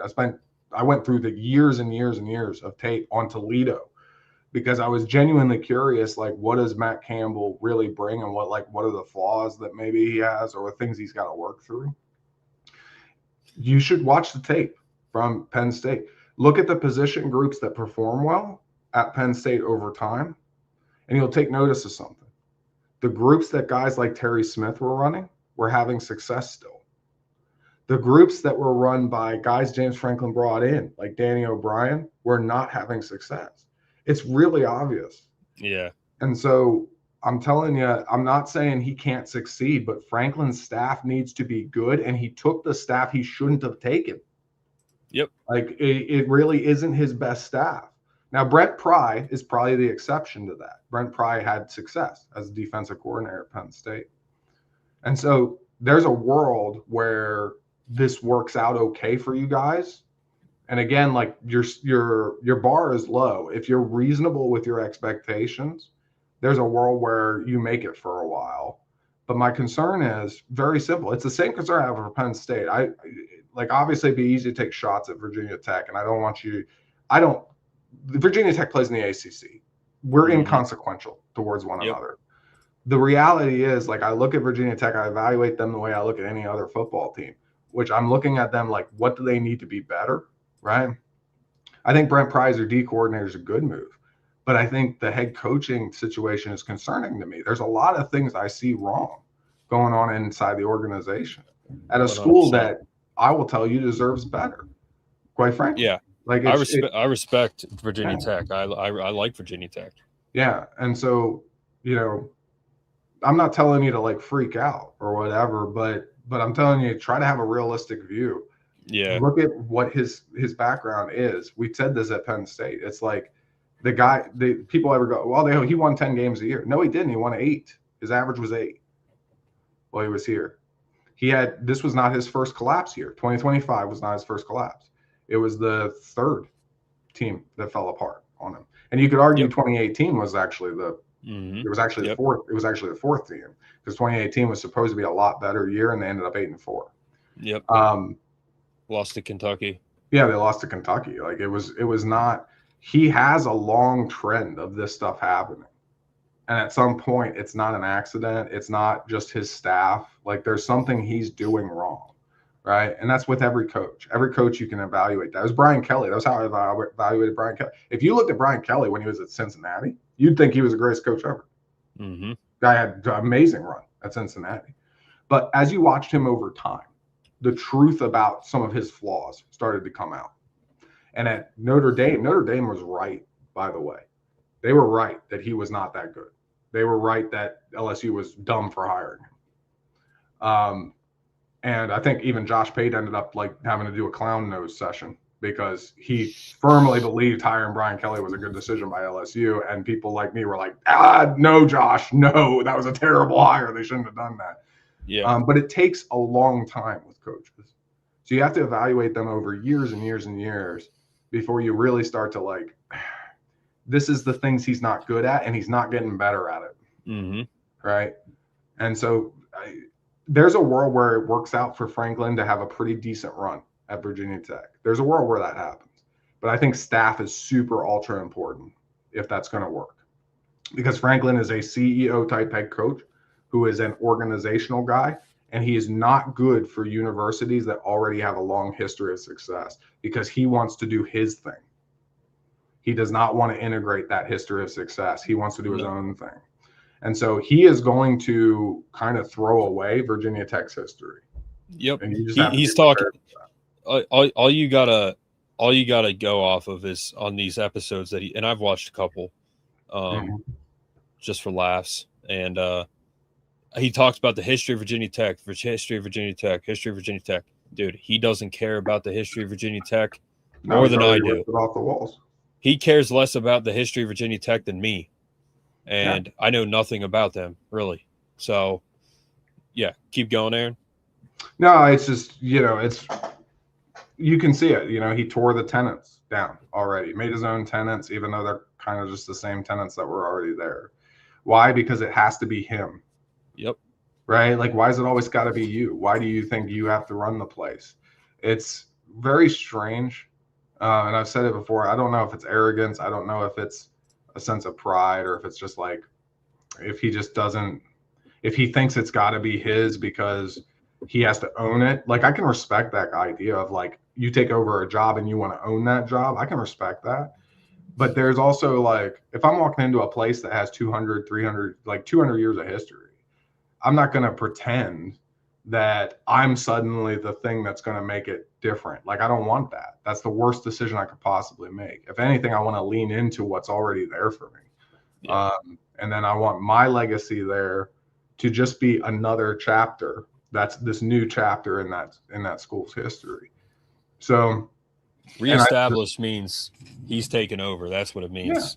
And it's Nothing one of the problems matters with now. college football. College football is a traditional sport, right?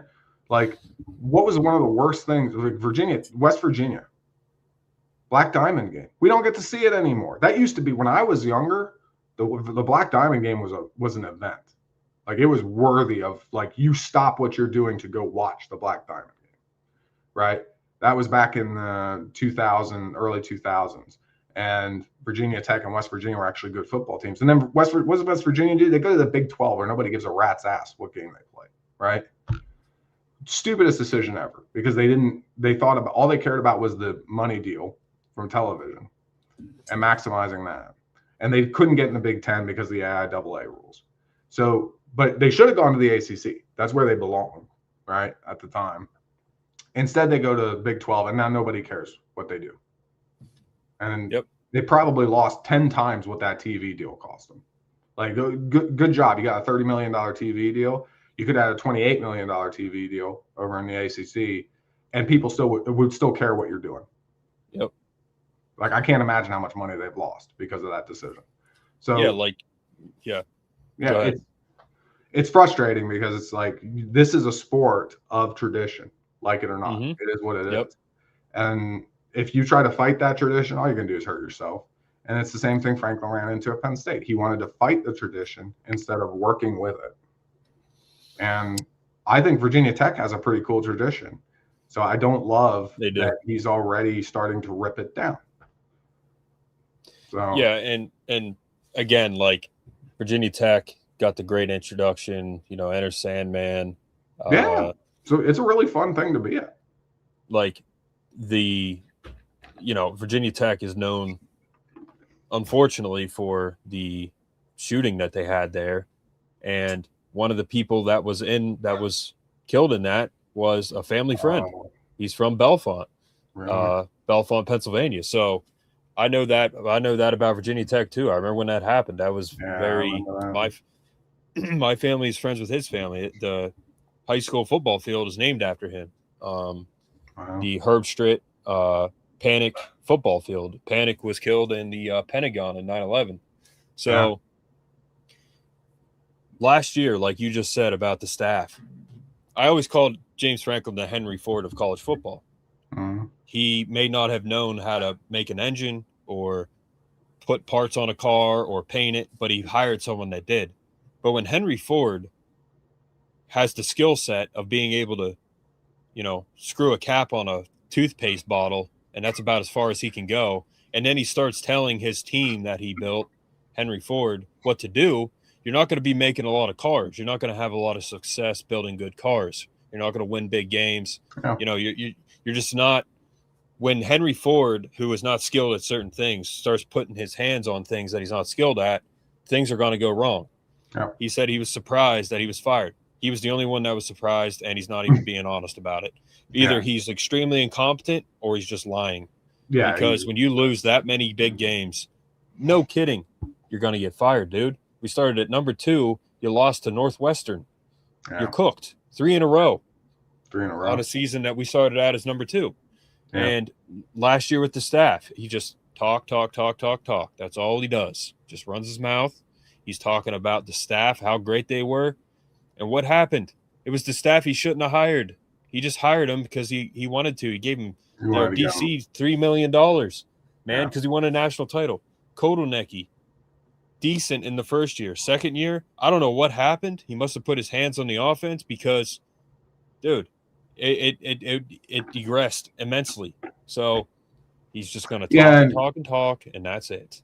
And it's important to remember that too. Is like I've said this many times. Is people had it in their heads that Penn State had to win the national title or Franklin was fired. That was never true. What was true was he had to show that he could beat quality opponents. That was it. If he beats Oregon, none of this probably happens. Right? Real talk. He probably doesn't get fired. But we all knew trying to beat Ohio State and Ohio State was probably not realistic, right? But we knew that Oregon game, he's got to find a way to win that. And there was a lot at stake in that game. I was and it's not fired up. like, even if you step outside, it's not as if the Penn State fan base was unreasonable. He had 12 years. Like, Yep. How long do you think he lasts in the SEC? He'd have been fired in 4 years by almost every school in the SEC. Right? Dude, he's not going to last, I don't think. We'll see. But we'll see. It's going to come down to whether or not can he just out talent the opposition? Because that's what in the Big Ten, that's what he was doing, right? He was out talenting your Minnesotas. Minnesota was really better coached, right? That's why they always hung in there against Penn State. They would be really close with us. It's not because they were way outmatched athletically. It was a big gap, but it didn't matter because they were better coached than us. And so they were able to hang around. And that was the same thing with like Iowa. They were better coached, so they could hang around. Indiana, same story. But if you look at the history of it, like it was very clear, like Penn State was slipping year over year, right? Yeah. Every year we went from being, at one point we were number 2 in the Big Ten almost every year. And then Michigan made us number 3. And then Oregon comes in, they make us number 4. Now Indiana makes us 5. We're fighting for like 5-4, right? Yep. It was getting worse and worse. And so the tolerance, I think Penn State was more than tolerant with him. Oh, absolutely. More than reasonable. We gave him $1 billion of support. He's never going to get that at Virginia Tech. So someone said on here before, Aaron, you were in the comments. They said they gave him $200 million, and you said, well, they're $800 million short because we gave them $1 billion. So they just need another $800 million to get there. But we got lights in the tunnel and video boards on the stadium, so we got that. Yeah, I mean, look, we got some fancy stuff at least. The Batman lights. The Batman lights, yeah. But again, as long as he does embrace, like, as long as he keeps Ender Sandman, as long as he keeps some of this stuff, there's a world where it works at Virginia Tech. He needs the staff, and I'm not particularly impressed with the beginning staff. So he's going to need the ACC's tank conference situation to help him some here. But if he starts having some success, there's a world where he gets some momentum going. Mm-hmm. And so, but I will tell you, your ceiling, you know what your ceiling is. Just go look at the tape. Yeah. Yeah. And Aaron hasn't been on here for a while, so that's why he kind of went down this rabbit hole. But, we don't really talk much more about him. But, it's Franklin will coach Dabo. Let's be real. No, he won't. That would be very surprising. If that actually happened, that would be shocking. He'll never outcoach Dabo in anything. They could be playing softball. He wouldn't outcoach him. But I just got one more thing to say on that, and then we'll talk about 2026, Aaron. Sure. Again, we're going to talk about that because you haven't been on here for a while. Mm-hmm. Landon Tangwell is his name. Okay, he has a podcast. He does really good. If you go back and watch that Auburn game, when we're at Auburn, we beat the piss out of Auburn. Landon Tangwell was on that line. Had several key blocks, breakaway runs by Nick Singleton, who was another guy that went downhill as his career went on. He made a podcast because he wanted to learn about the history of Penn State football. The guy played at Penn State. He didn't know anything about the history. You know how sad that is? It's crazy. He's going to embrace the history at Virginia Tech, but he didn't do it at Penn State. Penn State's probably the most historic program in college football. He didn't embrace it there, but he's going to embrace it at Virginia Tech. Makes no sense. Yeah, it's something. But we really weren't trying to go down this rabbit hole because we don't talk about Frankie Boy that much anymore. But Franklin and his staff got outcoached. Yes. They didn't even know half the player's name on UCLA, and they still got outcoached. Yeah. Yep. And maybe that's part of the problem. They didn't care. Their whole staff was fired pretty much. Yeah. No one ever answer this. Why did Singleton get more carries than Katron? Because that's coaching. Yep, exactly. We never did get an answer on that. Yeah, no. Yeah, it's really what it comes down to. Ultimately, it's mostly, to me, I think it's incompetence on Frankie Boy's side. But he has a huge ego too, and that's just not a good recipe. It does seem like that. Yeah. Supposed to be an offensive guy, QB, wide receiver coach. our biggest failures during his tenure. Yeah, he always says he coached in the NFL. Like, yeah, so they weren't early on when Joe Moorhead was there. When Joe Moorhead was there, we were putting guys like Allen Robinson in the NFL, right? Yeah. And then Joe Moorhead left, and then it was not so good. That's why I want home and home series. You can want whatever you want, man. Imagine PSU trying to play in Lane when Enter Sandman plays. Yeah, they don't play it the whole game. They play it at the beginning. That's it. They're not playing when Enter Sandman is playing. Yeah. But, don't get me wrong. It'd be fun. But you know what would be better? I would love to have the Black Diamond game back. Can I please have that back? I'm just complaining. We need Pitt, West Virginia, Virginia Tech. We need all home and home series with all of them, you know. But top moment in TV history, yes. When you guys fail miserably, it will be. Yeah, there's nothing like getting your hopes up for big games. Yep, it happened all the time, man. It happened constantly. It happened. I stopped doing it by the end. By the end, I already knew what the outcome was going to be. Like, I got my hopes up for even after those first three games, which we did not play up to the standard of what we should have with all the talent we had. Even after those first three games, Oregon, I was all in. And then after that, boom. I saw his face after that loss. I said, all right, man, buckle up.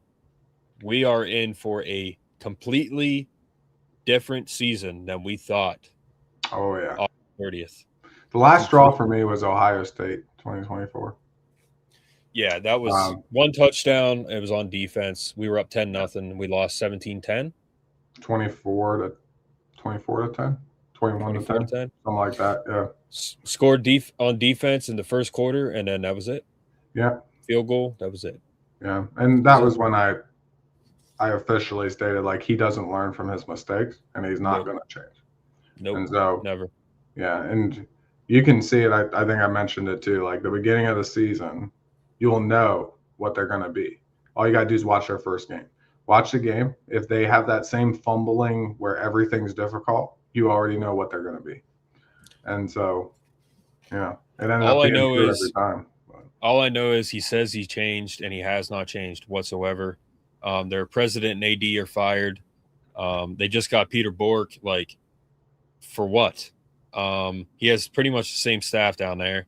He's hired names at Virginia Tech just because of their names. He brought in Sean Spencer because he used to coach under him. Stills O'Brien has a new OC in Ty Howe. Like, it's not a good recipe, man. Like, last year he had everything. He had a DC fresh off a national title, Kotelnicki, a second-year OC, a fourth-year senior 5-star quarterback, the number one running back, the number one quarterback in their respective classes. Same class. Katron Allen, DDS, Tony Rojas. They were loaded across the board, and it meant nothing. So that will never happen at Virginia Tech. You're never going to have a team like that ever. And now you're in a more even conference, like Aaron just said. Hey, we'll see how, we can't predict the future, man. We'll see how it plays out, but all we can do is observe what we see, and this is what's happening. So, yeah, I mean, you're making evaluations based on previous behavior and the situation he's in now. And I can tell you, like, Rojas didn't come to Virginia Tech because I'm sure he has tons of reasons, but he wasn't interested in Virginia Tech, I'm guessing. Franklin did not want him. Franklin definitely wanted him. But that's the last time. Yeah, he was trying to get everybody he could. But most likely, Rojas has lots of reasons to not want to go, but maybe Rojas likes Terry Smith, so he wanted to stay with Terry, which would not be surprising. But no, dude, he wanted to stay at Penn State because that's the better place to be. By the way, guys, for those of you listening, help us get to 1,400 subs tonight. We're at $13.99. Help us get to 14, and then eventually 2,000. Check out markleskopodcast.com, and we're officially sponsored now by Uplift Pickleball. Link in the description. It's my link. Go check it out. All right, Hokey Savior, sounds good. Thanks for subscribing. Cool. Yeah, thank you. So you know what you're stepping into here. So yeah, 2026. Yeah, so 2026, Aaron. What are your thoughts after all these moves? 5 months in, almost 6 months in. He was hired December 8th, I believe, was the official date.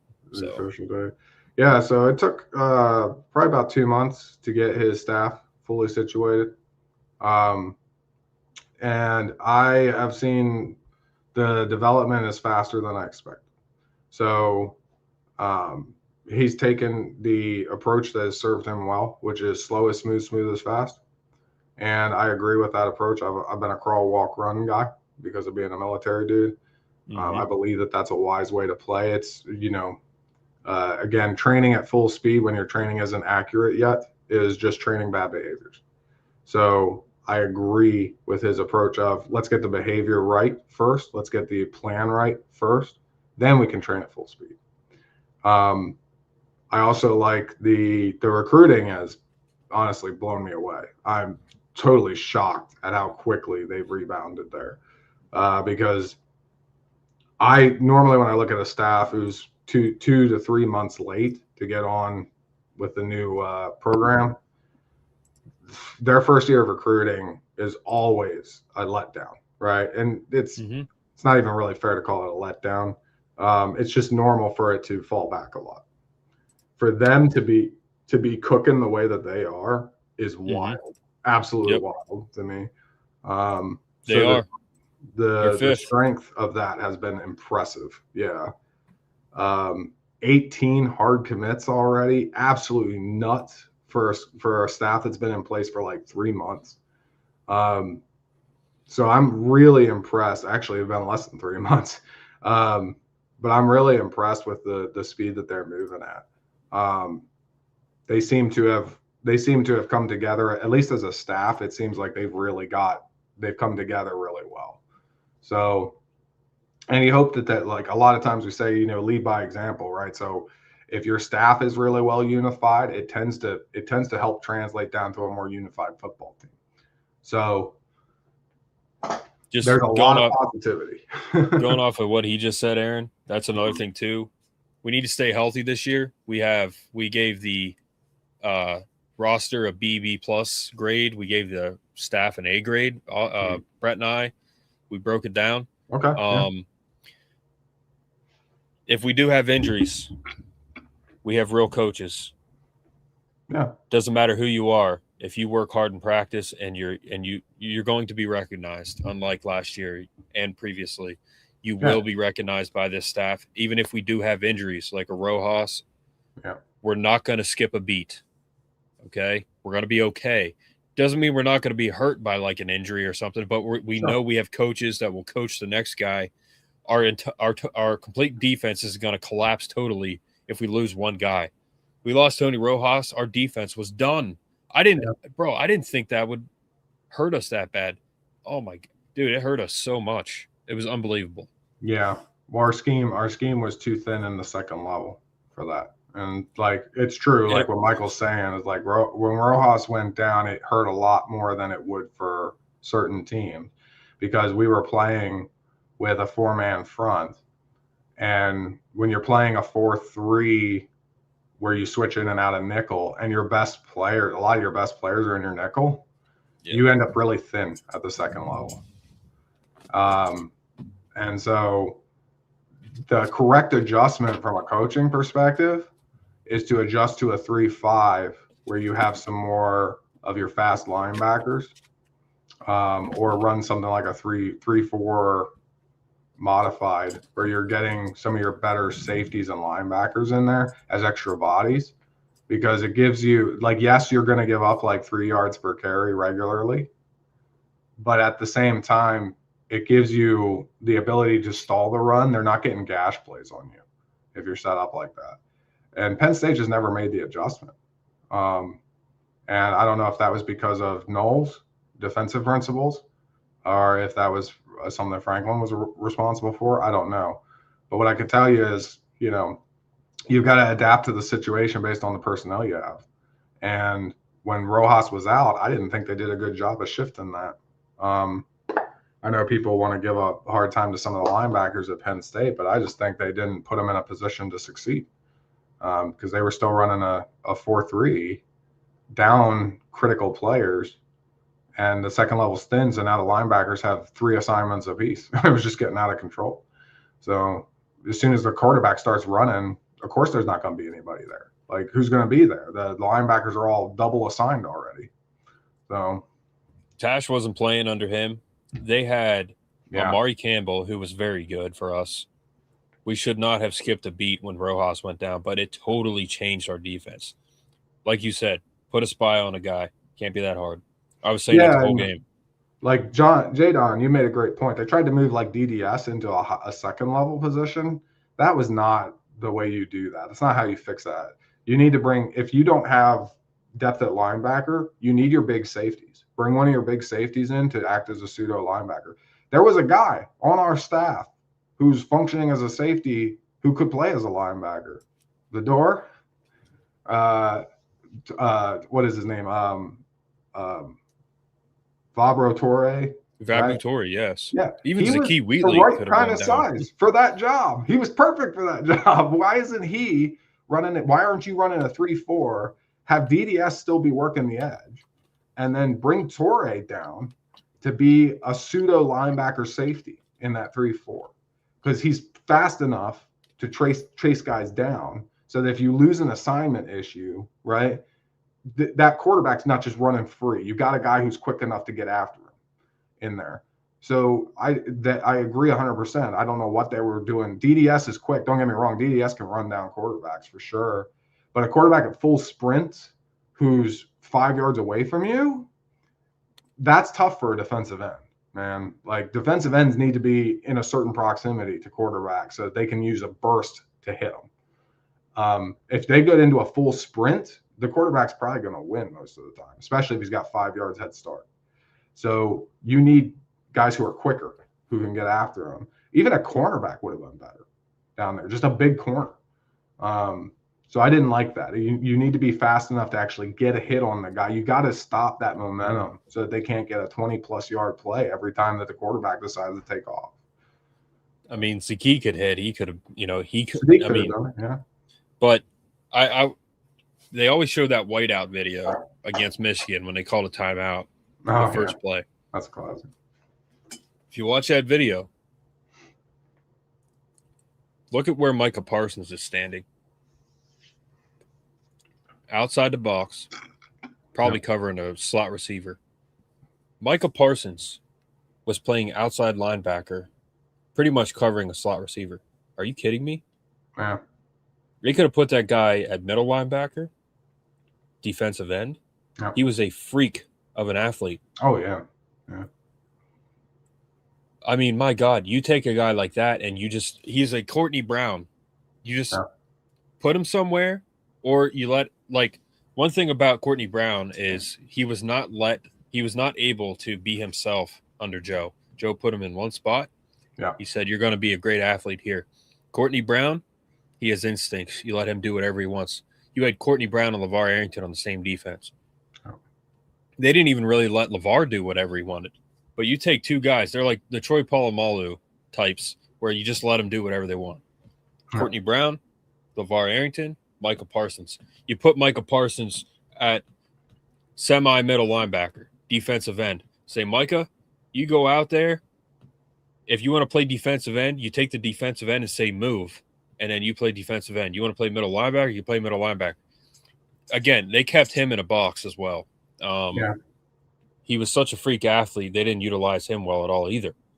I mean, they lost to Ohio State that year. Yeah. In right? That was 2019. Mm-hmm. I think they lost. Was it at Ohio State that year? And you have a freak like Micah Parsons on your defense. Like, my God. But no, that would have been a home, I think, 2019. 16 home, 17 away, 18 home. No, it would have been away. You're right. It would have been 19. Because if Michigan's not home, then they're away. You know what I mean? Yes. Yeah. It's one or the other. Yeah. So that year was they lost at Minnesota. Right back, 1 second. Okay. They lost at Minnesota. I remember. That was a heartbreaker. That was their first loss. Then Indiana, they beat at Ohio State. Yep. 17-28. Yeah, that was another wonderful game on their part. But this is a totally different staff. I'm very excited, and it's we're just in a different situation, guys. We got to see how it plays out. Obviously, we cannot predict the future. We don't know what's going to happen, but we don't know.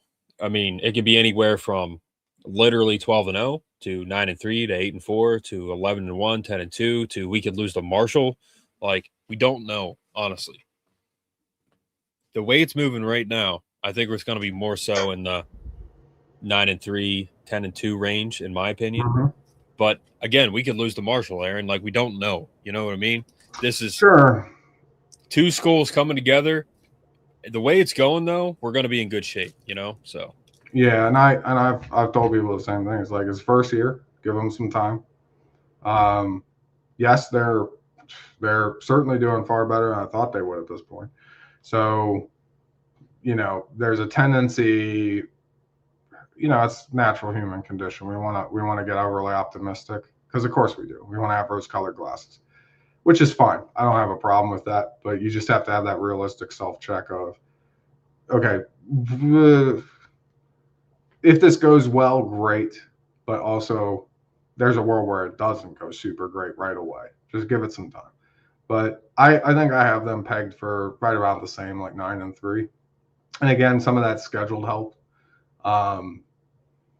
The big takes would be if they take USC out, or if they take out Michigan. Either one of them would be massive. And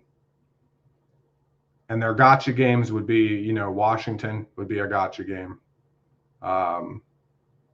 I'm not sure who Washington's going to really be this year.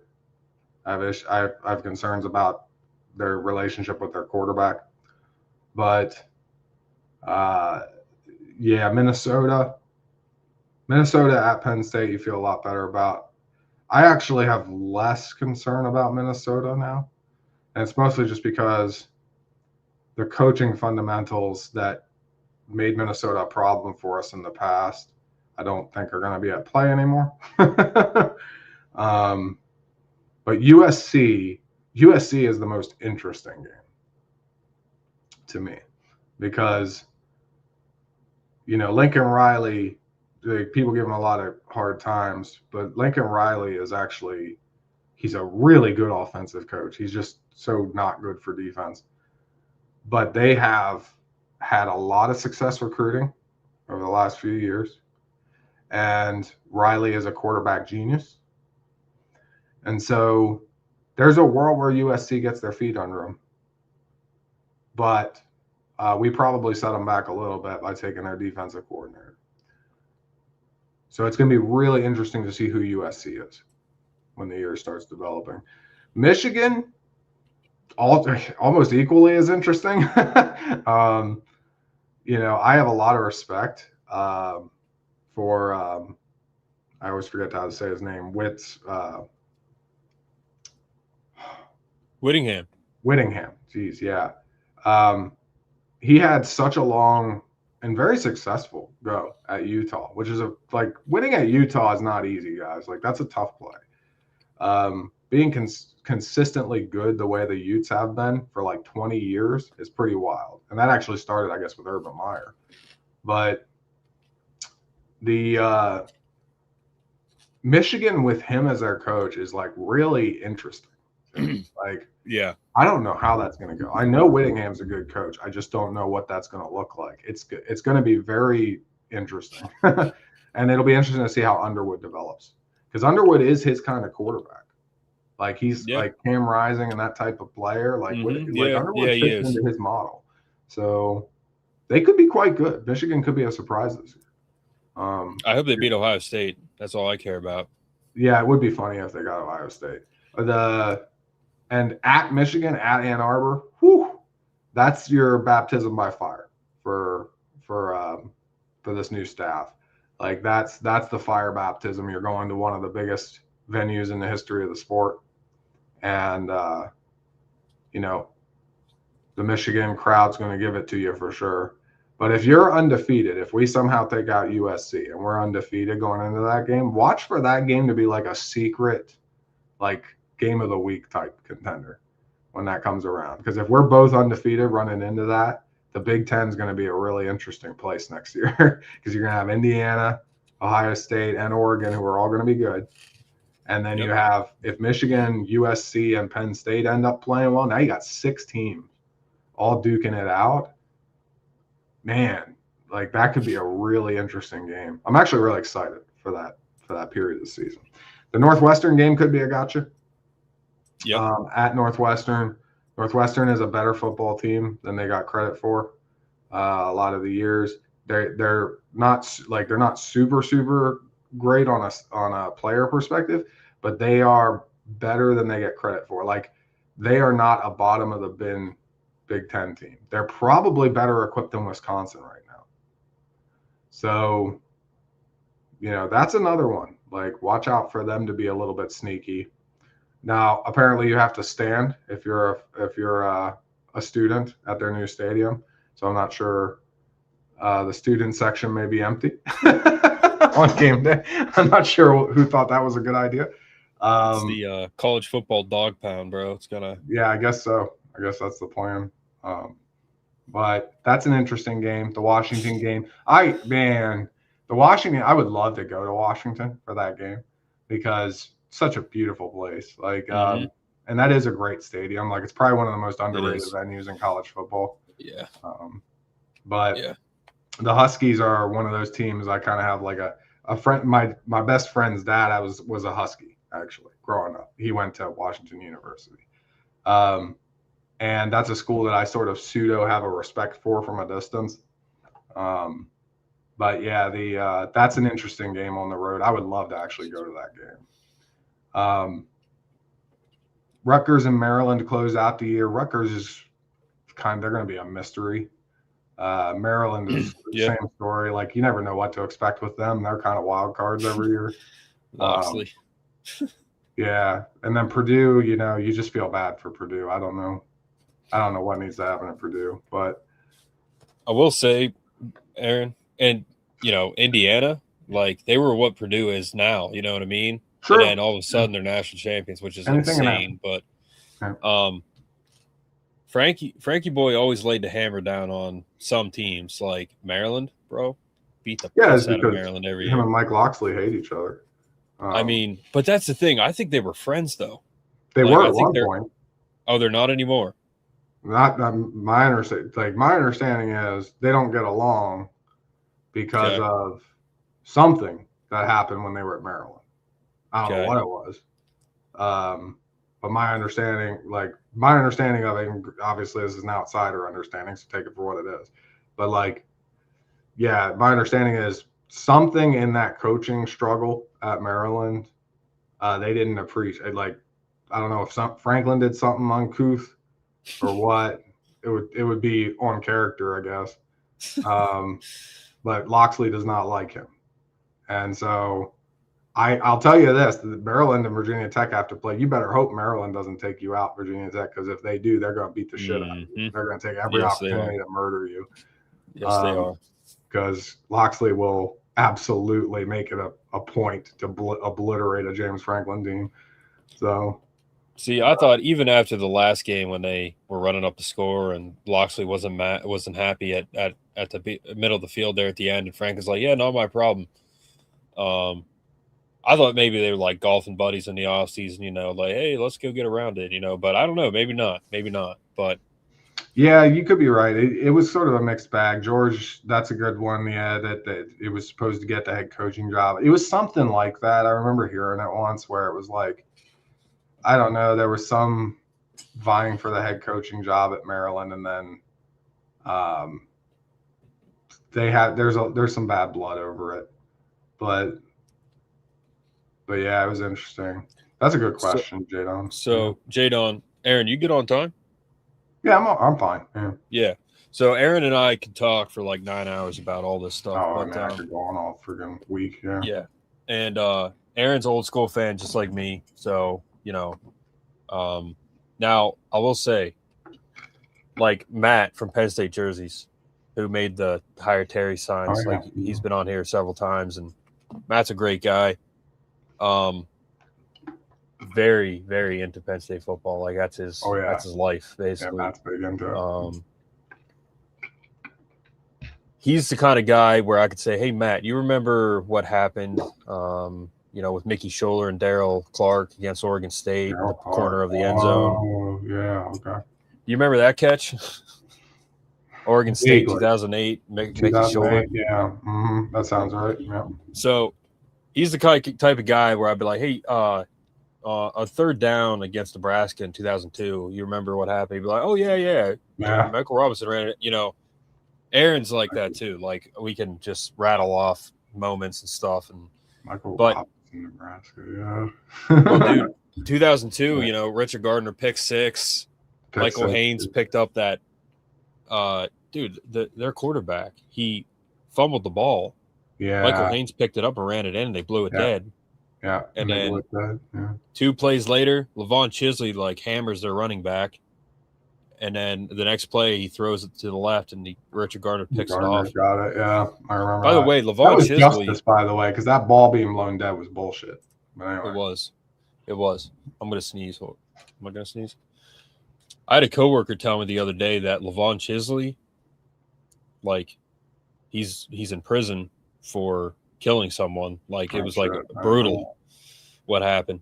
But it was Levon Chisley and gosh darn it, what was that one safety's name? It's kind of like Derek Fox a little bit.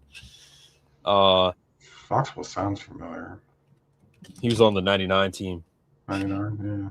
When they went down to Miami, beat Ed Reed and those guys. Ed Reed, yeah. Mm-hmm. Down to Miami. Hold on. What was his name? Who? Sean Mayer? Sean Mayer. Was it Mayer? Yeah, Sean Mayer, yeah, because... Okay, I thought you were talking about Derek Fox for a second. Yeah. Well, yes, Derek Fox, yes. He was number 4 back in the day. He's my favorite safety to ever play at Penn State, Derek Fox. Yeah. But, so it was... I remember, and Richie Incognito, he was on Nebraska. He got kicked out of that game. Yeah, I do remember that, yeah. After that pick, he got kicked out. Yeah. But it was... dude, what was the quarterback's name? Matt would know. Jamal Lord. So Jamal Lord, I think he was a freshman at the time. For Nebraska? And I remember, For Nebraska?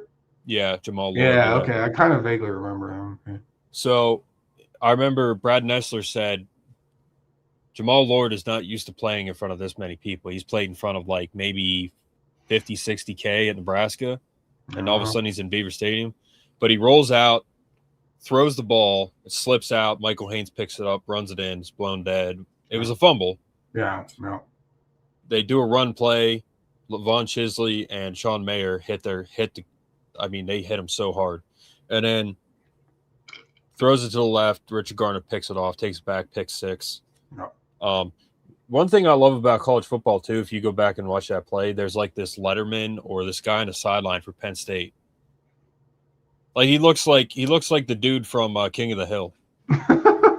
Boomhauer. And he's got his arms up in the air. He just starts hitting Richard Gardner on the helmet. And the players are tackling him, Yeah. But there's this. That's one thing I love about college football, man. That guy's probably either a Letterman or a Rich Booster.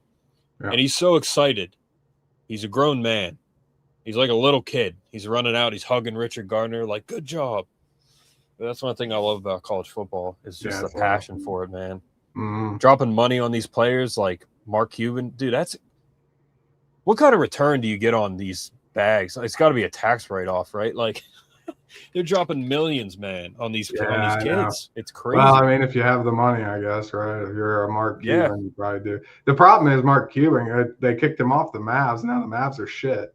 And then he had nothing better to do. So he went and helped to make Indiana good. He must be an Indiana alum, right? He must be. Yeah, I mean, he's probably just back in Indiana at this point. But anyway, sorry, J-Don, to answer your question, I'm going to go through the schedule here first, and then we'll talk about that. Mm-hmm.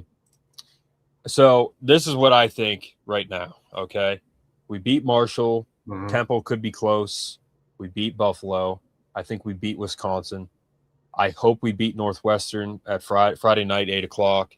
Yeah. That could be a tough one. I don't want to lose because that could be embarrassing. Like Brett said, we should roll them. We should, but we'll see. Joe said he was scarred from last year. USC, I think we can win USC, man. I do. I think we can win USC. Yeah. Mm-hmm. Whiteout. I think we can beat Michigan too, but that could be a loss.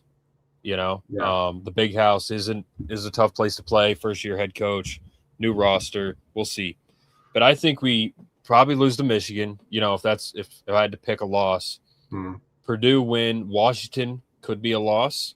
Tough one on the road. Minnesota could be a tough game. Their coach doesn't know how to dress. Rutgers could be tough. They gave us a fight last year. And Maryland, who knows? We don't know. But I'm thinking like anywhere from 8-4 to better. That's what I think. But again, we don't know. We can't know. Yeah, it's going to be, and that's kind of it's the fun part of it in some ways too. Sometimes it's fun not to know. It's okay. It's okay not to have all the answers. Like I will tell you, looking at the schedule, I think. Go ahead, George. I think the win. Oh yeah, very much. I think the wins. I see us winning up to USC. I think we're going to win up to USC. USC, that'll be a tough one. That's a big one. We got a good shot at them. They have a very good roster over there. Their roster is stacked. But I think good football, good trained team. If Penn State plays tough and drags USC into a fight, we beat them in Penn State. But I could see us losing that one. The Michigan game, that's a tough one on the road. I kind of agree with you. I'm not super optimistic about that. I might be more optimistic if we beat USC. But it would kind of depend on how we look. Those first 4 games are going to tell us a lot about who the team is. And we'll have a much better idea of where we stand probably by the end of the Wisconsin game. I'll probably have a pretty good idea where we stand. But Michigan, I could see us losing that. Purdue, I'd feel good about. The Washington game, yeah, it's going to depend a lot. It actually depends more on anything on Washington. I'm just not sure what they're going to be this year. They have a decent roster. I would say they're going to have almost roster parity with Penn State. However, like I said, I have concerns about their quarterback and their unity as a team. So if they could easily be a terrible team, just simply because they don't have the room. Wisconsin could be sneaky tough. Also, if you didn't know, Wisconsin spent a surprising amount in NIL. They actually spent a lot more than people think they did. Yeah. But the problem I have with Wisconsin has been the same for years, Gambler, and that is they hired Luke Fickell, and Luke Fickell is just fundamentally not the same approach as Wisconsin is. It's weird. And that's why he's had so much trouble. I think Luke Fickell's a great coach. I think he would be very effective in a lot of places. But Wisconsin, the way you have to recruit there and the way you have to build a team there, Barry Alvarez was right. The way you approach football in Wisconsin needs to look that way because of the recruiting pool that you have. So unless your NIL can significantly change your recruiting pool, trying to warp to what Luke Fickell's all about is really hard. I don't know. He had to fundamentally change Wisconsin as a team. So will that pan out? I don't know. It hasn't yet. I'm not convinced it will. But there's a world where Wisconsin finds a way. It's absolutely possible. Washington, they could be. The games that I would say are up in the air to me are Wisconsin, USC, and Washington more than anything. Minnesota, I actually feel pretty good about simply because we don't have a coaching staff who gets out-coached all the time. And that was really why Minnesota was so good at hanging in there against us, is they would just out-coach us. Rutgers, I'm not super worried about. Again, kind of for the same reasons. It was a coaching thing. And I also got the impression that Rutgers game at the end of the year, I feel like Jim Knowles checked out. for that game. I think he was done. He knew he was leaving, Yeah. and he just didn't care anymore because he basically ran out a base 4-3 the entire game and hardly changed the entire game. He did almost nothing to adjust. So I got the impression he was just checked out at that point. And then Maryland, I'm not super worried about because Maryland doesn't win football games after October. So sorry, Maryland. It's been a curse you guys have dealt with for a while. Yeah, what do you think? What do you think their record ends up being? I would have them somewhere. I would have them either 9-3 or 10-2. Okay. Yeah. Yeah, I hate to be optimistic, but I think it's going to be like closer to 10-2, if not better. But yeah, the schedule's very favorable. So that's the thing. We don't play Indiana, Ohio State. We don't play Oregon.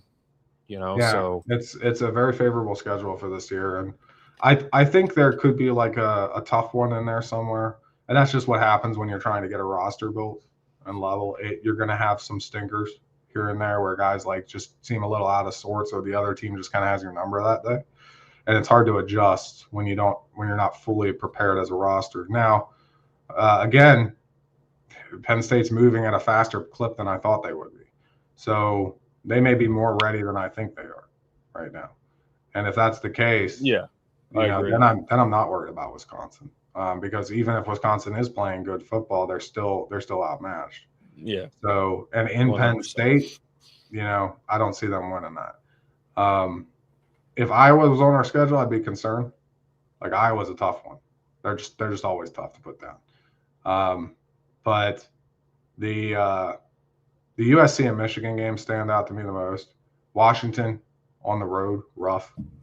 But yeah, you're right. Like Georgia, that was my concern: chemistry and unity of the roster. And I think frankly that the staff and Campbell's approach was very good with that. Like, that was part of their crawl, walk, run, right? Mm-hmm. They wanted the guys to spend time together more than like training together right now. Just get to know each other and sort of integrate, right? Because I think he understands the roster unity aspect really well. And so hopefully that has been effective for them. It seems like it has been based on the accounts I'm getting. But if it has, and they're playing together as a team and they've been through the crawl, walk, run, I think end of August we'll have a much better idea who they are. But I do think those first 4 games is where you're really going to get an idea for what the team's capable of. So, yeah. In terms of chemistry, that's not something I'm totally worried about. And I'll say, and here's why. Matt Campbell is clearly more comfortable with Iowa State guys. He's had some of these guys for a while. For example, our green dot linebacker is going to be Caleb Bacon, I think. He's going to go with guys that he's comfortable with right now. Terry Smith, you have the head coach of Penn State. You have the head coach of Iowa State. Terry Smith is very good at what he does. Matt Campbell is very good at what he does. Yeah. Terry Smith is not in a new place. Matt Campbell is. Matt Campbell is the head coach. Terry Smith is not. So Matt Campbell has the ultimate say, but he's going to go with guys that he's more comfortable with. Terry Smith's got the Penn State side. I think the mesh is going to be just fine. But, of course, like, it comes down to chemistry. That's what – remember the Titans, my favorite football movie, my favorite movie of all time? They combined 4 schools for that team. Yeah. What they did was unbelievable, especially during that time when they were integrating schools, and what Coach Boone did was unbelievable. Won a state title in Virginia with integration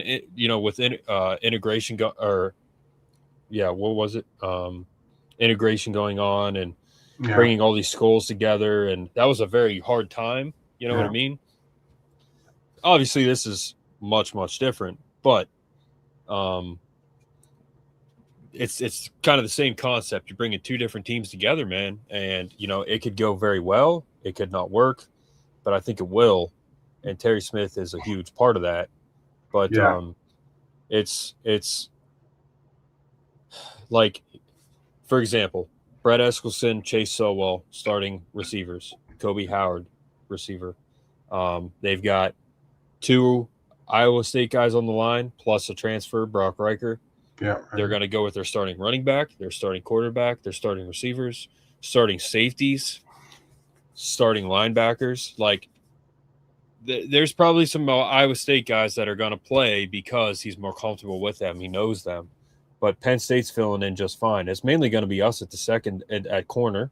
It's going to be us, Vabu, with Vabu, ZT, AC. Then we got Chase Sowell and no, not Chase Sowell. Marcus Neal and Jeremiah Cooper. Sorry. Yeah, Marcus Neal. Marcus Neal at safety, I do expect him to be starting. The quarterback is sorted. You know, there's like, I don't know that there's even that many questions from the roster. Well, we're not even healthy right now, but I'm not even worried about that, honestly. So but yeah, and there's, you know, I haven't heard anything of like concern about roster health when the season starts. They're pretty confident that everybody's gonna be good by roster beginning of the season. And you're gonna have, you know, Rappleyea, you're gonna have Brahmer. That's a nasty tight end combo. Massive people. So they have some dudes. Like, really, like, for a roster that had to be pieced back together, they have some absolute dudes. Caleb Bacon with Tony Rojas. Whew, okay. Like, I can see that going pretty well. I'll say this too. You know, when it comes to the roster, and like Eskilson's not healthy, Sowell's not healthy, Cooper's not healthy, Eskilson's or Neal's not healthy, Rapp's not healthy, Rojas isn't healthy yet. I think Cooper's not healthy, Donka's not healthy. So we got, you know, that if you want to be concerned about something, George, it's that. But I'm not even worried about that because I know we have the right staff, the right lifting coach, the right nutrition program. We got everything, rehab doctors. We got everything we need. Dr. Sebastianelli is a big loss for sure. But and I do think I do think the running back room is going to be committee. I don't think it's going to just be Hanson. No way. I think Peoples will get reps. I think Quinion will get reps, or not Quinion. Quentin. Quentin. Cam too. Cam's going to see some touches too. Yeah. So Cam's worked his tail off to come back. He got hurt real bad. I was there when he got hurt. I was at that game. Yeah, So I think it's going to be running back room by committee for now unless there's like a real standout. And if there is a real standout, well, then I would say it's not going to be a problem because to stand out from that group is a pretty good standout. So,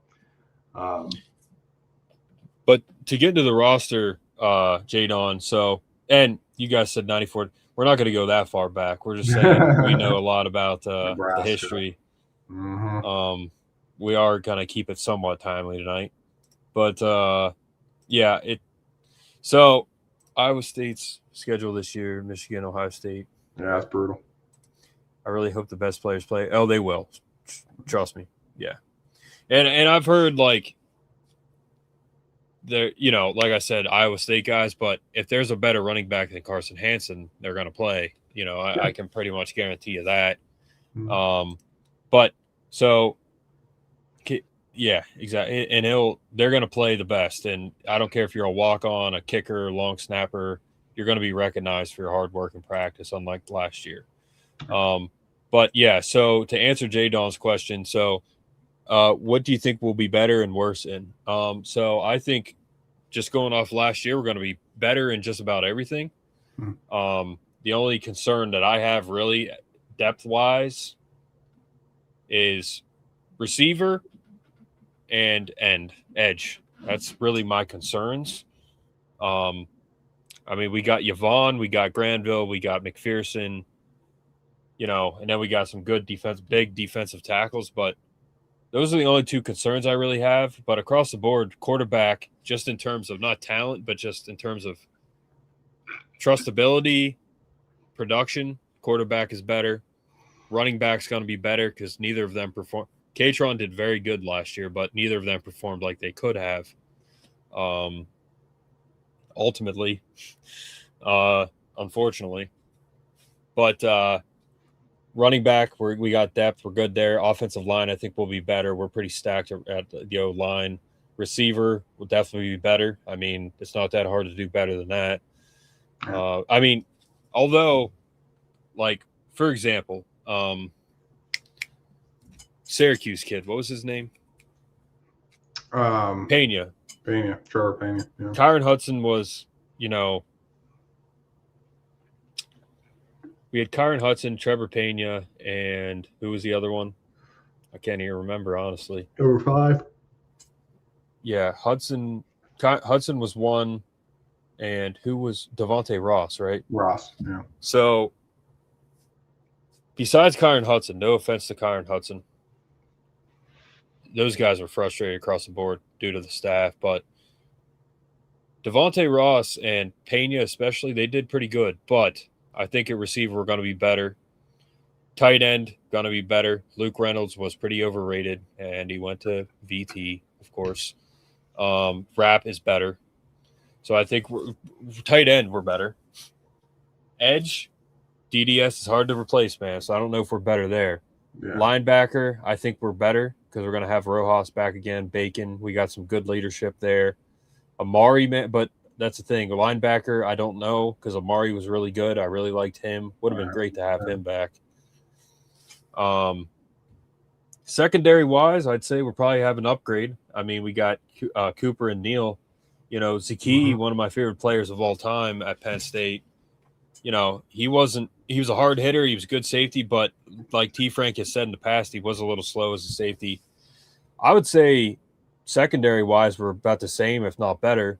But I'd say the only two positions where we could be worse is edge and I don't know because last year was bad at linebacker, but maybe linebacker. But we can't forget we have Alex Tash too. Alex Tash is going to be a hybrid type player. So will Rojas. And that's the thing. These guys, they've said it. They're going to move these guys around. Like Rojas could go down to edge. Bacon could go down to edge. Yvonne could drop back to linebacker, or Granville possibly could play some stand up. Could do some stand up play at some point. Like Cooper could come down and play some hybrid linebacker. Neal, they're both big guys. Like ZT could play corner. He could play slot. You could have the safeties down there playing slot. We're going to play a lot of nickel. So they're going to be moving guys around, though. Like our offensive line's going to move around. We're going to have probably Quentin in the slot a little bit. Our linebackers, safeties, and ends, they're all going to move around. I think the only guys that really aren't going to move around are D tackles because they're too big and they can hardly move as it is, because they're so big. But I don't really – maybe we might see some D tackles at edge from time to time, but they're going to be moving a lot of guys around. That's the thing. So I'd say that's the only two positions where I think we could be worse. What do you think? Yeah, thank you. I would have – yeah, no Cliff. From quarterback, I would say probably more productive. Good luck, Drew. I would probably have from quarterback, I'd say more productive. Offensive line, I would have. I know that picture is wild, man. Make it 16. I would have offensive line. I'm not sure. I'm very unsure about offensive line. I like Brock Reich. I like the guys that they have, but I would say probably about the same because you have to remember we lost Ione, and Ione.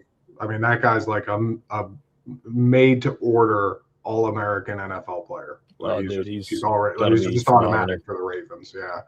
So, so I would say we're maybe going to lose a little bit on offensive line, but as a whole, they might work a little better. Running back, we definitely I can't see us not stepping back a little bit there just because you had Singleton and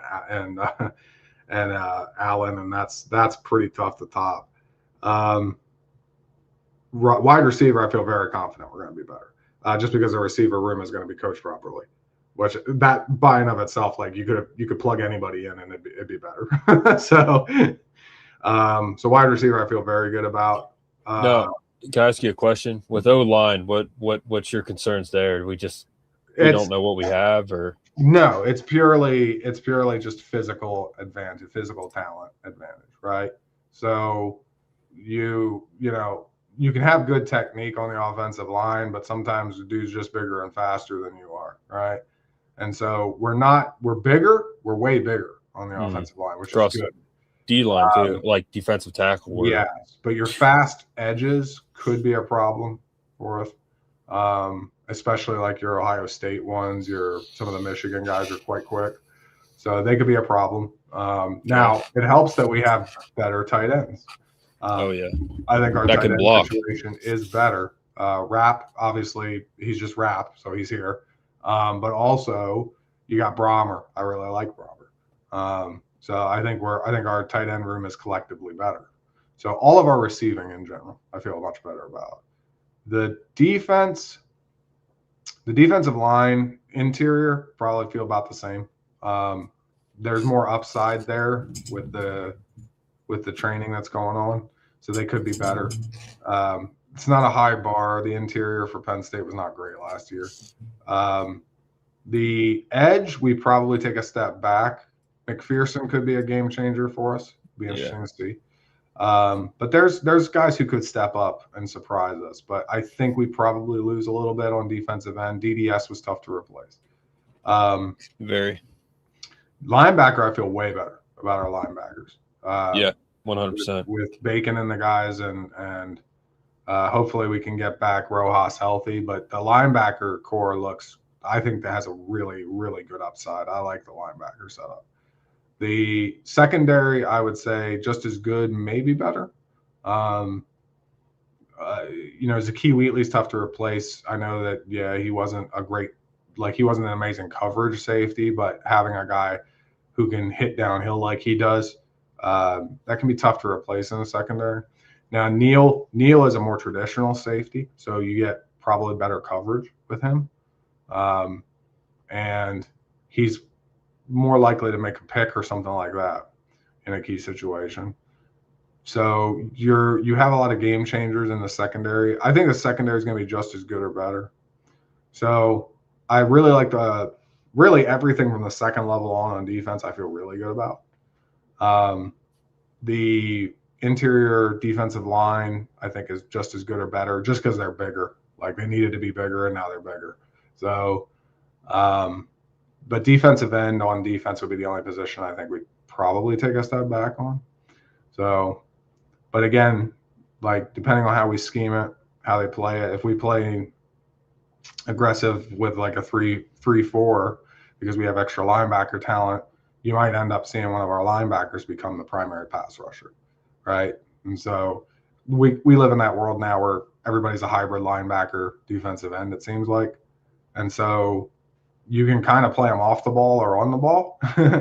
And it really is just what's more comfortable for them. So, like, if I'm coaching that, I'm just looking at, is Bacon or is Rojas an option? Like, who should be my middle linebacker? That's probably my toughest decision, is like, who's really better fit for the middle of the field where I need some coverage and cleaning up run plays. And then I actually might have Rojas outside because of his athleticism. Whereas Bacon's a bigger dude and he kind of takes up more of the middle of the field. I might actually want him more in like the middle, where he's kind of filling up those run lanes. It depends on, again, your scheme. If you're going to run a 3-5, I would want Bacon somewhere in the middle of the field to clean up run plays, because in a 3-5, you're vulnerable to gashing runs. But if that's the case, then I move Rojas outside because his athleticism will be great for chasing down a quarterback. Mm-hmm. So, but it's just going to be situational. And I think like, to get a really good idea of how the roster is going to perform, you got to see what their scheme's going to be, because their scheme is a mystery right now.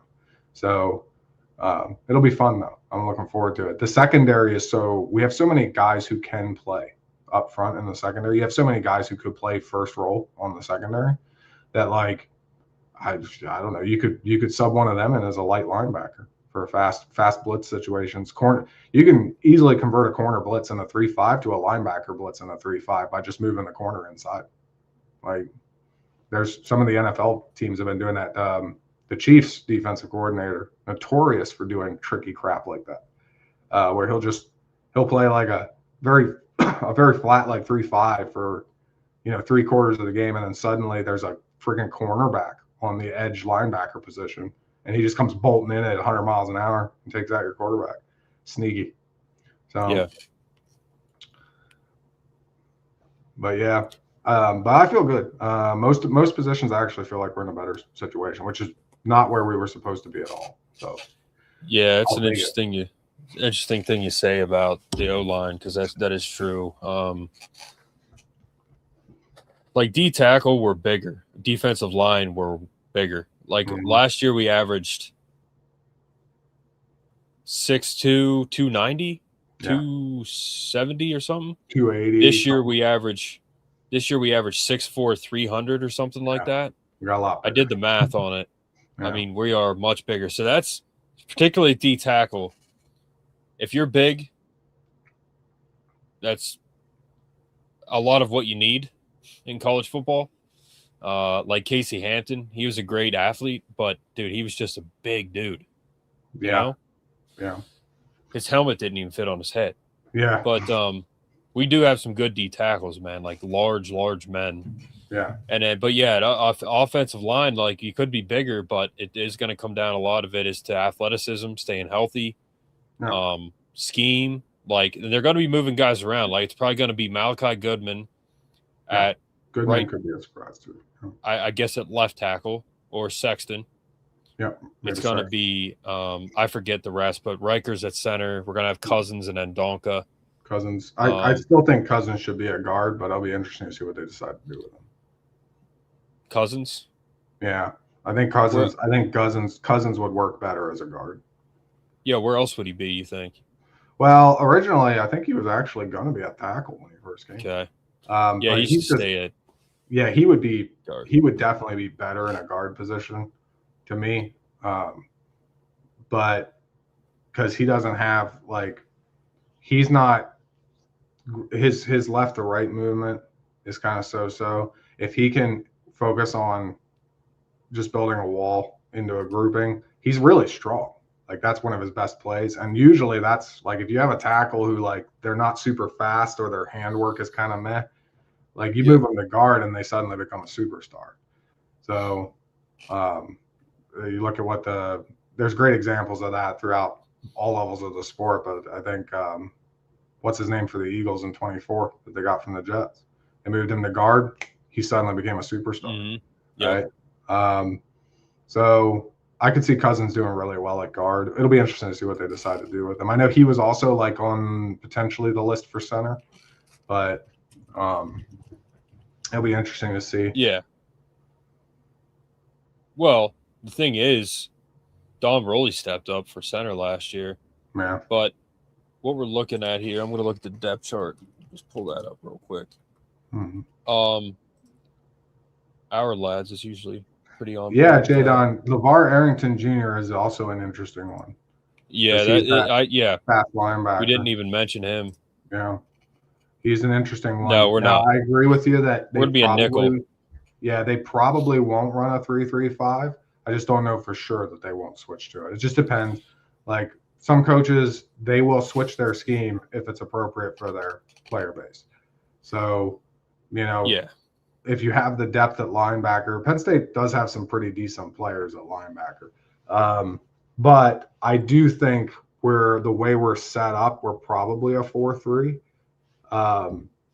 maybe a modified 4-3 or some type of nickel defense, because we do have a lot of depth and really good players in the secondary. But but yeah, it's going to be I've heard 4-4, 4-3, nickel. But it's mainly got to be a nickel defense pretty much. Yeah, and that makes sense because if you have these big guys in the middle that they keep putting in, what you're doing is you're forcing everything outside. And if you force everything outside, the Eagles have been doing this to people for years. They force everything outside, and then they have these really fast, hard-hitting corners that are a little bigger than normal, and they just crunch everything down with that. It was how they choked the Chiefs in the Super Bowl because the Chiefs love to go outside. Yeah. Andy Reid loves to live on the edges. And so the Eagles just had a secondary that was full of tackling, aggressive dudes and the Chiefs couldn't get it anywhere. And it was like, yeah. So one thing too, Aaron, what I'm interested to find out is exactly how they use Rojas. They're really going to coach him up because he's not the best at open field tackling, and he hasn't been healthy 100% of the time, clearly. Even last year, I don't think he was all that healthy, but that was his shoulder, and then he had his ACL. But what do they do with him? You know, because he could cover the slot a little bit. He could drop back and play a little bit of like hybrid safety / linebacker. Like, I think Bacon's going to be our middle guy. But what do they do with Rojas? Because Rojas and Bacon are going to be our starters. It just depends on how confident they are in our edge situation. Because if you're really confident in the edge, like Jadon put it there, 4-2-5 is in play. And if you're 4-2-5, then Bacon and Rojas are both technically middle linebackers, right? Yeah, that's what it's going to be, mainly 4-2-5, yeah. And so they can both kind of play inside linebacker roles in that situation where they can roam the field and just be playmakers. That's probably good for Rojas. That tends to be his best thing. Yeah, his tackling needs some work, but if his tackling is taken care of, his athleticism will get him to the play, no problem. So Bacon's the guy, he'll knock somebody's head off if they do get to the second level. But yeah, 4-2-5 certainly is in play if they feel good about the edge. The question is just going to be how good do they feel about their situation with Max Granville, with Kimaho, and with McPherson. If those guys, if they feel really strong about them, then I could see us playing a 4-2-5. It would make a lot of sense. But especially with, you have a lot of we still have a lot of fairly small, fast linebackers. So I think guys like Babu Torre could be they can be a linebacker if you need them to be. They can double as a safety and a linebacker.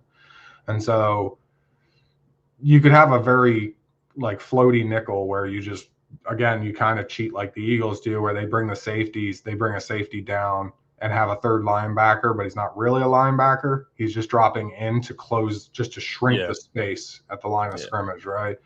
So that's a role that a guy like Babu Torre fills that role really nice. Yeah, Vabu's big, man, and Zion Tracy, he's not on the small side either. I mean, Tracy's big for a corner, and that's kind of that trend now. Corners are trending bigger now. Yeah, and a lot of that's because the NFL teams like the Eagles have been using it that way. When you get a guy like Quinyon Mitchell who he hits like he's a lineman, right? He loves tackling people, and when you have that, you can try to get real big in the line of scrimmage and just push everything to the edges.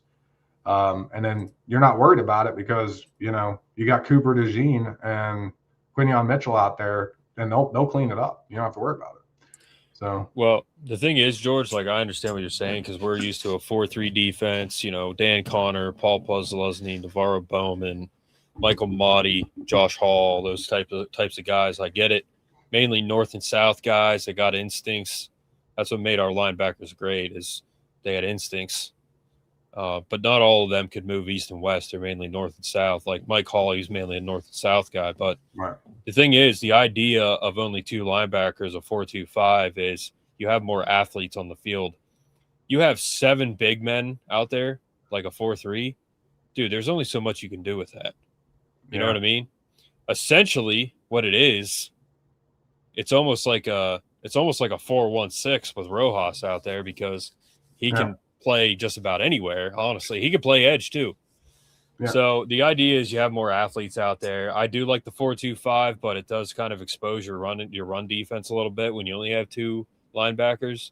But the idea is you're going to have a Zion Tracy or Vabu Torre at slot. At the nickel position. You're going to have a Rojas there. So you're able to make more. You're able to do more with a 4-2-5 than you are with a 4-3 because a 4-3, again, they're linebackers, pure linebackers, and a 4-3.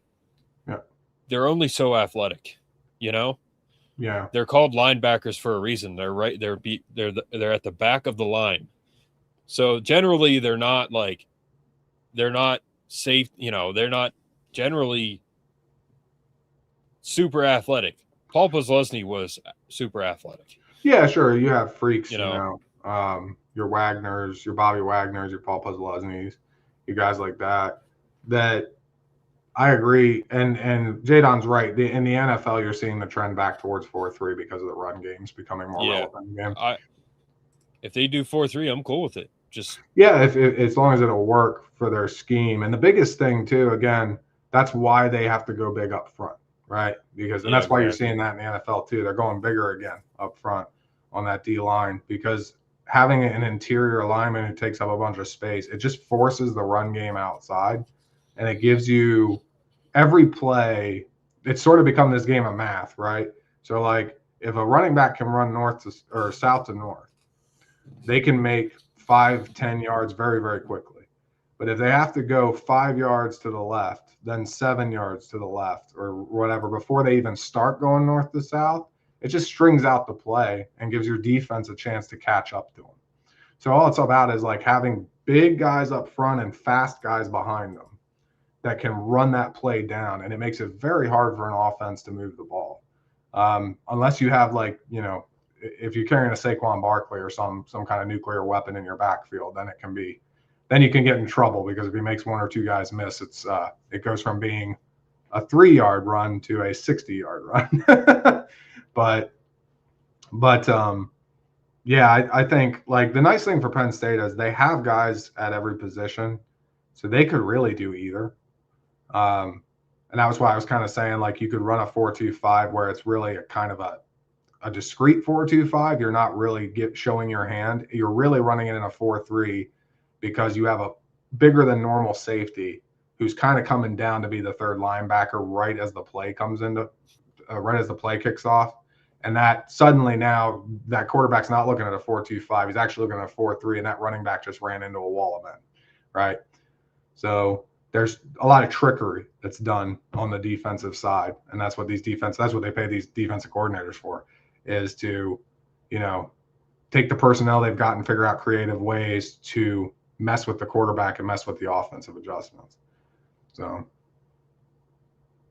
yeah. But yeah, like you said, people started running more now. Yeah, now they're adjusting. I mean, you see it across the board, like you said. NFL, college. You see the changes that are being made. Like, are you an Eagles fan? I am. Yeah.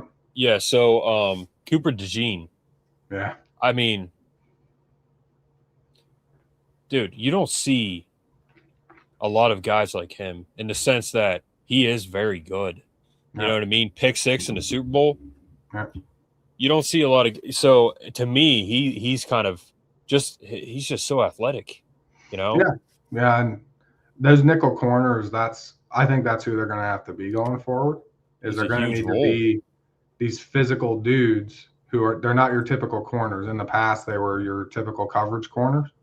And their goal for them was really to just take away the slot receiver, right? Nowadays, what you need them to be is a guy who they take away the slot receiver for really the first 7 to 10 yards. And then after that, you don't care anymore because the play should already be over by then, right? So what you want them to be big and physical in a way that like they can take Derrick Henry on and just take him to the ground, right? And if they can do that, then you just all you need to do is push the play outside. If you push the play outside and you can take down Derrick Henry outside with a guy like Cooper DeJean, then you're good. Like the offense is going to have a nightmare trying to move the ball on you. You can kind of see like a lot of defenses are doing that. Ravens do it. The Eagles do it. The Rams have been doing it for a while now. And that's why you see like the Eagles and them. It's also just cost efficient, right? So defensive ends are expensive. So, but you know what's not expensive? Well, less expensive. Defensive tackles.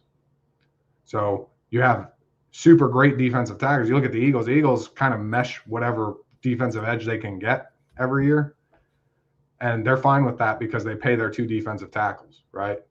So they pay Jordan and they pay JC. And that's who they put their money into because it's cheaper than buying edges. And it forces plays outside. You just can't hit the middle of their defense. And when you force the plays outside and you got Cooper DeJean and Quinyon Mitchell and those guys out there, well, you're not that worried about it getting cleaned up. So, Yeah, I guess we probably will. Yeah, see some of that. Yeah. Yeah. Who you're playing would matter too, right? I mean, I think Cooper could be the single high safety too, because I think Cooper would be the single high because Neal's more of a strong safety. Yeah.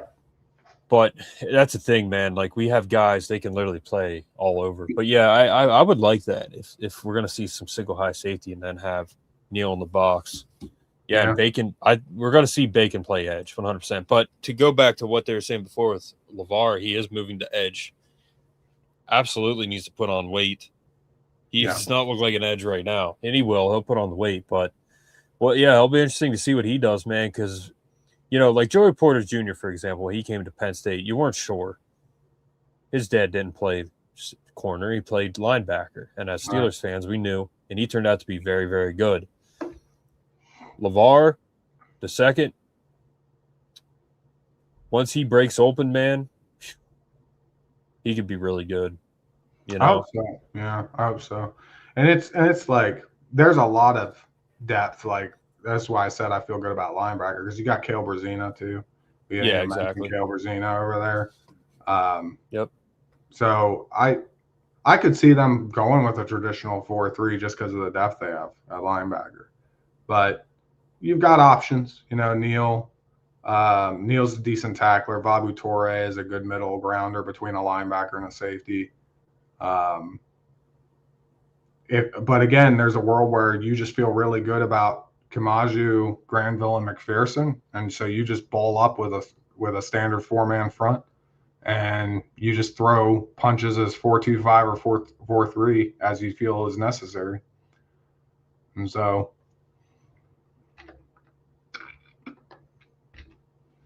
but yeah, it depends a lot who you're playing too. Like teams like Minnesota that like to run the ball constantly, yeah, you probably do ball up in a 4-3 on them. But so yeah, well, yeah, absolutely. But so in terms of where you think, I guess your question marks for position groups, what would they be? Like that you said? I like the interior offensive line. Questions about the tackles and how that's going to go. I know Donka is not fully healthy. So, and we don't have like a ton of depth at tackle, right? So, little concerned about the tackle situation. Wide receiver, I feel great about. Tight end, I feel great about. Quarterback, it's just don't get hurt. Yeah. I know. Because Mansky's not healthy right now either. Mansky's not healthy. Beck should be healthy by the time the year starts, but then you're going to get thin quick if something happens to Rocco. Running back, lots of depth. It's just going to be interesting to see who comes out of that. Like, I'm not really sure what to think. I know Carson Hansen's been the favorite, but I know that, like, James Peoples is a guy who, like, he has a lot of potential. Quentin Martin, guy with a lot of potential. So any of those guys could just blow up. And then, defensively, I have less questions. It's really just like, how's the defensive end situation going to pan out? I like the depth they have at defensive end. I like Kamaju. I really like Kamaju. I really like Max Granville and McPherson. I like all of them. It's just a question of like, how's it going to pan out? Is somebody going to really stand out? Is somebody going to step into that role of the lead pass rusher?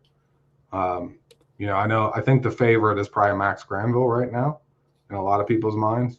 But I could see Alexander McPherson doing it. Like he certainly is he's kind of reminds me of an Eagle. Lane Johnson? Or no, I'm sorry. Sweat. Big, long guy. Sweat. Big, long. He's like Chris Long, too. Yeah. And guys like that sometimes they just make their edge impassable because they're just so long you can't get around them. Well, dude, Chris Long. Yeah, he used to do that. He was like LeGarrette Blount. He left the Steelers, won a Super Bowl or two with the Patriots. Yeah. LeGarrette Blount won with the Steelers or won with the Patriots and then the Eagles. Yeah. Chris Long won with the Patriots and then the next year with the Eagles. Yeah. Yeah. Pretty crazy. Yeah. He knew how to play that game. I always thought it was funny too. He was only with the Eagles for I think 2 years. Yeah, that's it. Yeah, you look at his podcast, it's all Eagles stuff. I always thought that was funny. I was like, wow, I guess he really liked his time with the Philly. Hey, man, Doug Peterson, at the end of the day, I like Doug Peterson. I think he's a great coach. Yeah. And look out for the Jaguars, man. They could be the next team to really take that jump. Because Trevor Lawrence, man.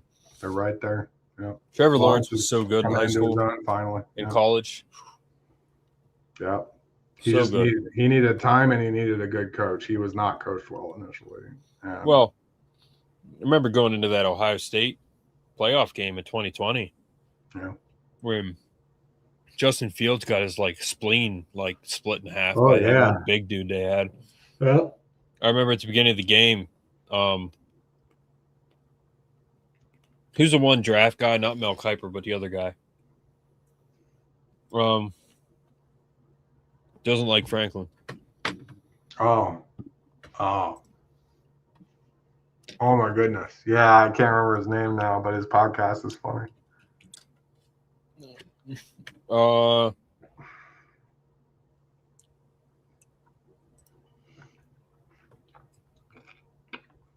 heck is that? No, it's not Biscal. Yeah. Joe Buck. It wasn't Joe Buck. I can't remember who it was. Mel Kiper. Gosh darn it. Dude. Yeah, you're just going to see a bunch of Mel Kiper. Yeah. Todd McShay. There you go. Todd McShay. So Todd McShay. Thank you. What was I? Yeah, thank you, Todd McShay. What was I saying? What was my point? That that he has a very different. Well, A, he doesn't like Franklin, and B, he has a very different take on than Mel Kiper does on drafting. Drafting based on talent only. Yeah. So McShay is the guy who will hey, don't ignore the talent. Whereas Kiper will just tell you, go draft Shadur Sanders because Kiper's fucking crazy. But anyway. He is, dude. He's a psychopath. So. But that's the thing, man. He has been right about. Oh, he's been right about some great players. Some things. Hold on a second.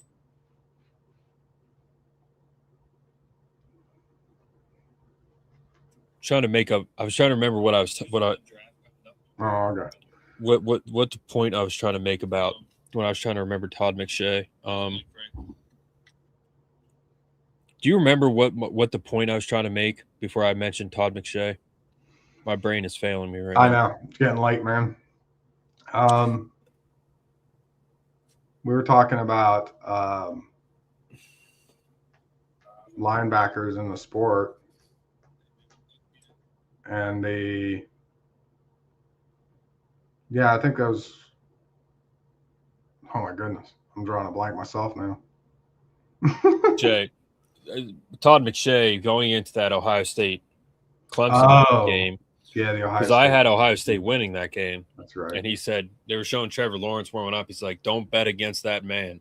Yeah. Todd McShay said that about Trevor Lawrence, and then they lost. Yeah. They got clobbered. And then they got the crap beat out of them by Alabama. My goodness, that 2020 Alabama team. Yeah. That might have been the best Alabama team ever. It was definitely one of them. I'd say in my lifetime, it was probably the 2001 Miami team. Was probably the most stacked team. And then the LSU 2019 squad would be a close second, if not equally. That LSU squad was so stupid. I couldn't believe it, the way they managed to pull that off. I'll tell you what, 2019 Penn State. So 2021 is when they beat Utah. No, 2022 is when they beat Utah. Yeah, 2022. Yeah. 2021. We went 7-5. Yeah. And then in 2019, what was their record in 2019? 9-4, I think. So I'll tell you what. you talk about teams, like that's one of the teams, in my opinion, 2019, where Penn State could have been really good. Yeah, but they blew it. And so they lost at Minnesota. They were 9-2. So they were 10-2. Lost 10-2. at Minnesota, remember? Yeah. And they lost at Ohio State. So yeah, that's the thing. They blew the Minnesota game. That's right. I remember They that. did. If they beat Minnesota, probably not beating Ohio State again, but that team to me was good enough because they beat the crap out of Memphis, bro. Like they played the Cotton Bowl. Journey Brown had a game. That's right. Yeah, that was the Cotton Bowl year. Yeah. I would have liked to see, because they had Micah Parsons and those guys, I would have really liked to see that 2019 team play that LSU team. Yeah. Just to see what would happen, because we were pretty good. They were pretty good. That LSU team was ridiculous, though. I remember looking and being like, because you remember they had Justin Jefferson and Jamar Chase on the same football team. Yeah. They had all while having Joey Burrow thrown to them. And wasn't it Clyde Edwards-Helaire was their running back, right? Yeah, that was their running back, was Clyde Edwards. That team was just NFL players. Like, NFL rosters today are made up of a lot of the guys from that team. Like, that team was stupid. I think when they look back, it's like that team and the 2001 Miami team probably are going to be the two most stacked squads. 94 Penn State, I would put them up against. Pretty stacked too. Yeah, they're one of the best teams ever. They were very good. But you take, so for example, like, not to get too far off subject, but Minnesota, right? They need a quarterback. Mm-hmm. Yeah. They have Justin Jefferson, Jordan Addison. They have a pretty decent offense. Mm-hmm. But what's his name? The Michigan kid? He sucks. McCarthy. Yeah. McCarthy. Like, he's just not good. He's not that good. He's a good locker room guy, but yeah. That's the thing about the NFL, man. Like, these players, they go from the NFL, from college to the NFL. It's so hard. The NFL is so hard. Yeah. You know? What Tom Brady did was unfathomable. 6th round pick, wasn't that good in college, and then he goes on, and that's unbelievable what he did. Yeah. But all right, guys. Man, we were 20 plus the whole freaking time we were on here, dude. Yeah. It's 1 a.m. Yeah, it's time for bed. But this old man. Yeah. All right, Aaron. We'll stay in touch in the group, obviously. Thanks for coming on, man. Yeah. Brett would have never made it this far. No, it's good. I'm good. I'm about tapped out myself. Yeah. But yeah, it was a good episode, guys. Thank you for commenting. George, thank you for the donation. We did hit 14. Hokey, yeah, you know what you're getting yourself into, man. Burnout, welcome back. But yeah, George, thanks again for the donation. And we will see you guys again soon. Not sure when. Jared's on with the new Steelers show tomorrow, so tune in for that. He's going to announce that, and then we'll take it from there, guys. So thanks for coming on. And, again, still 24 viewers live. That's crazy. Thanks, guys. Have a good night. Yeah, have a good night, everyone.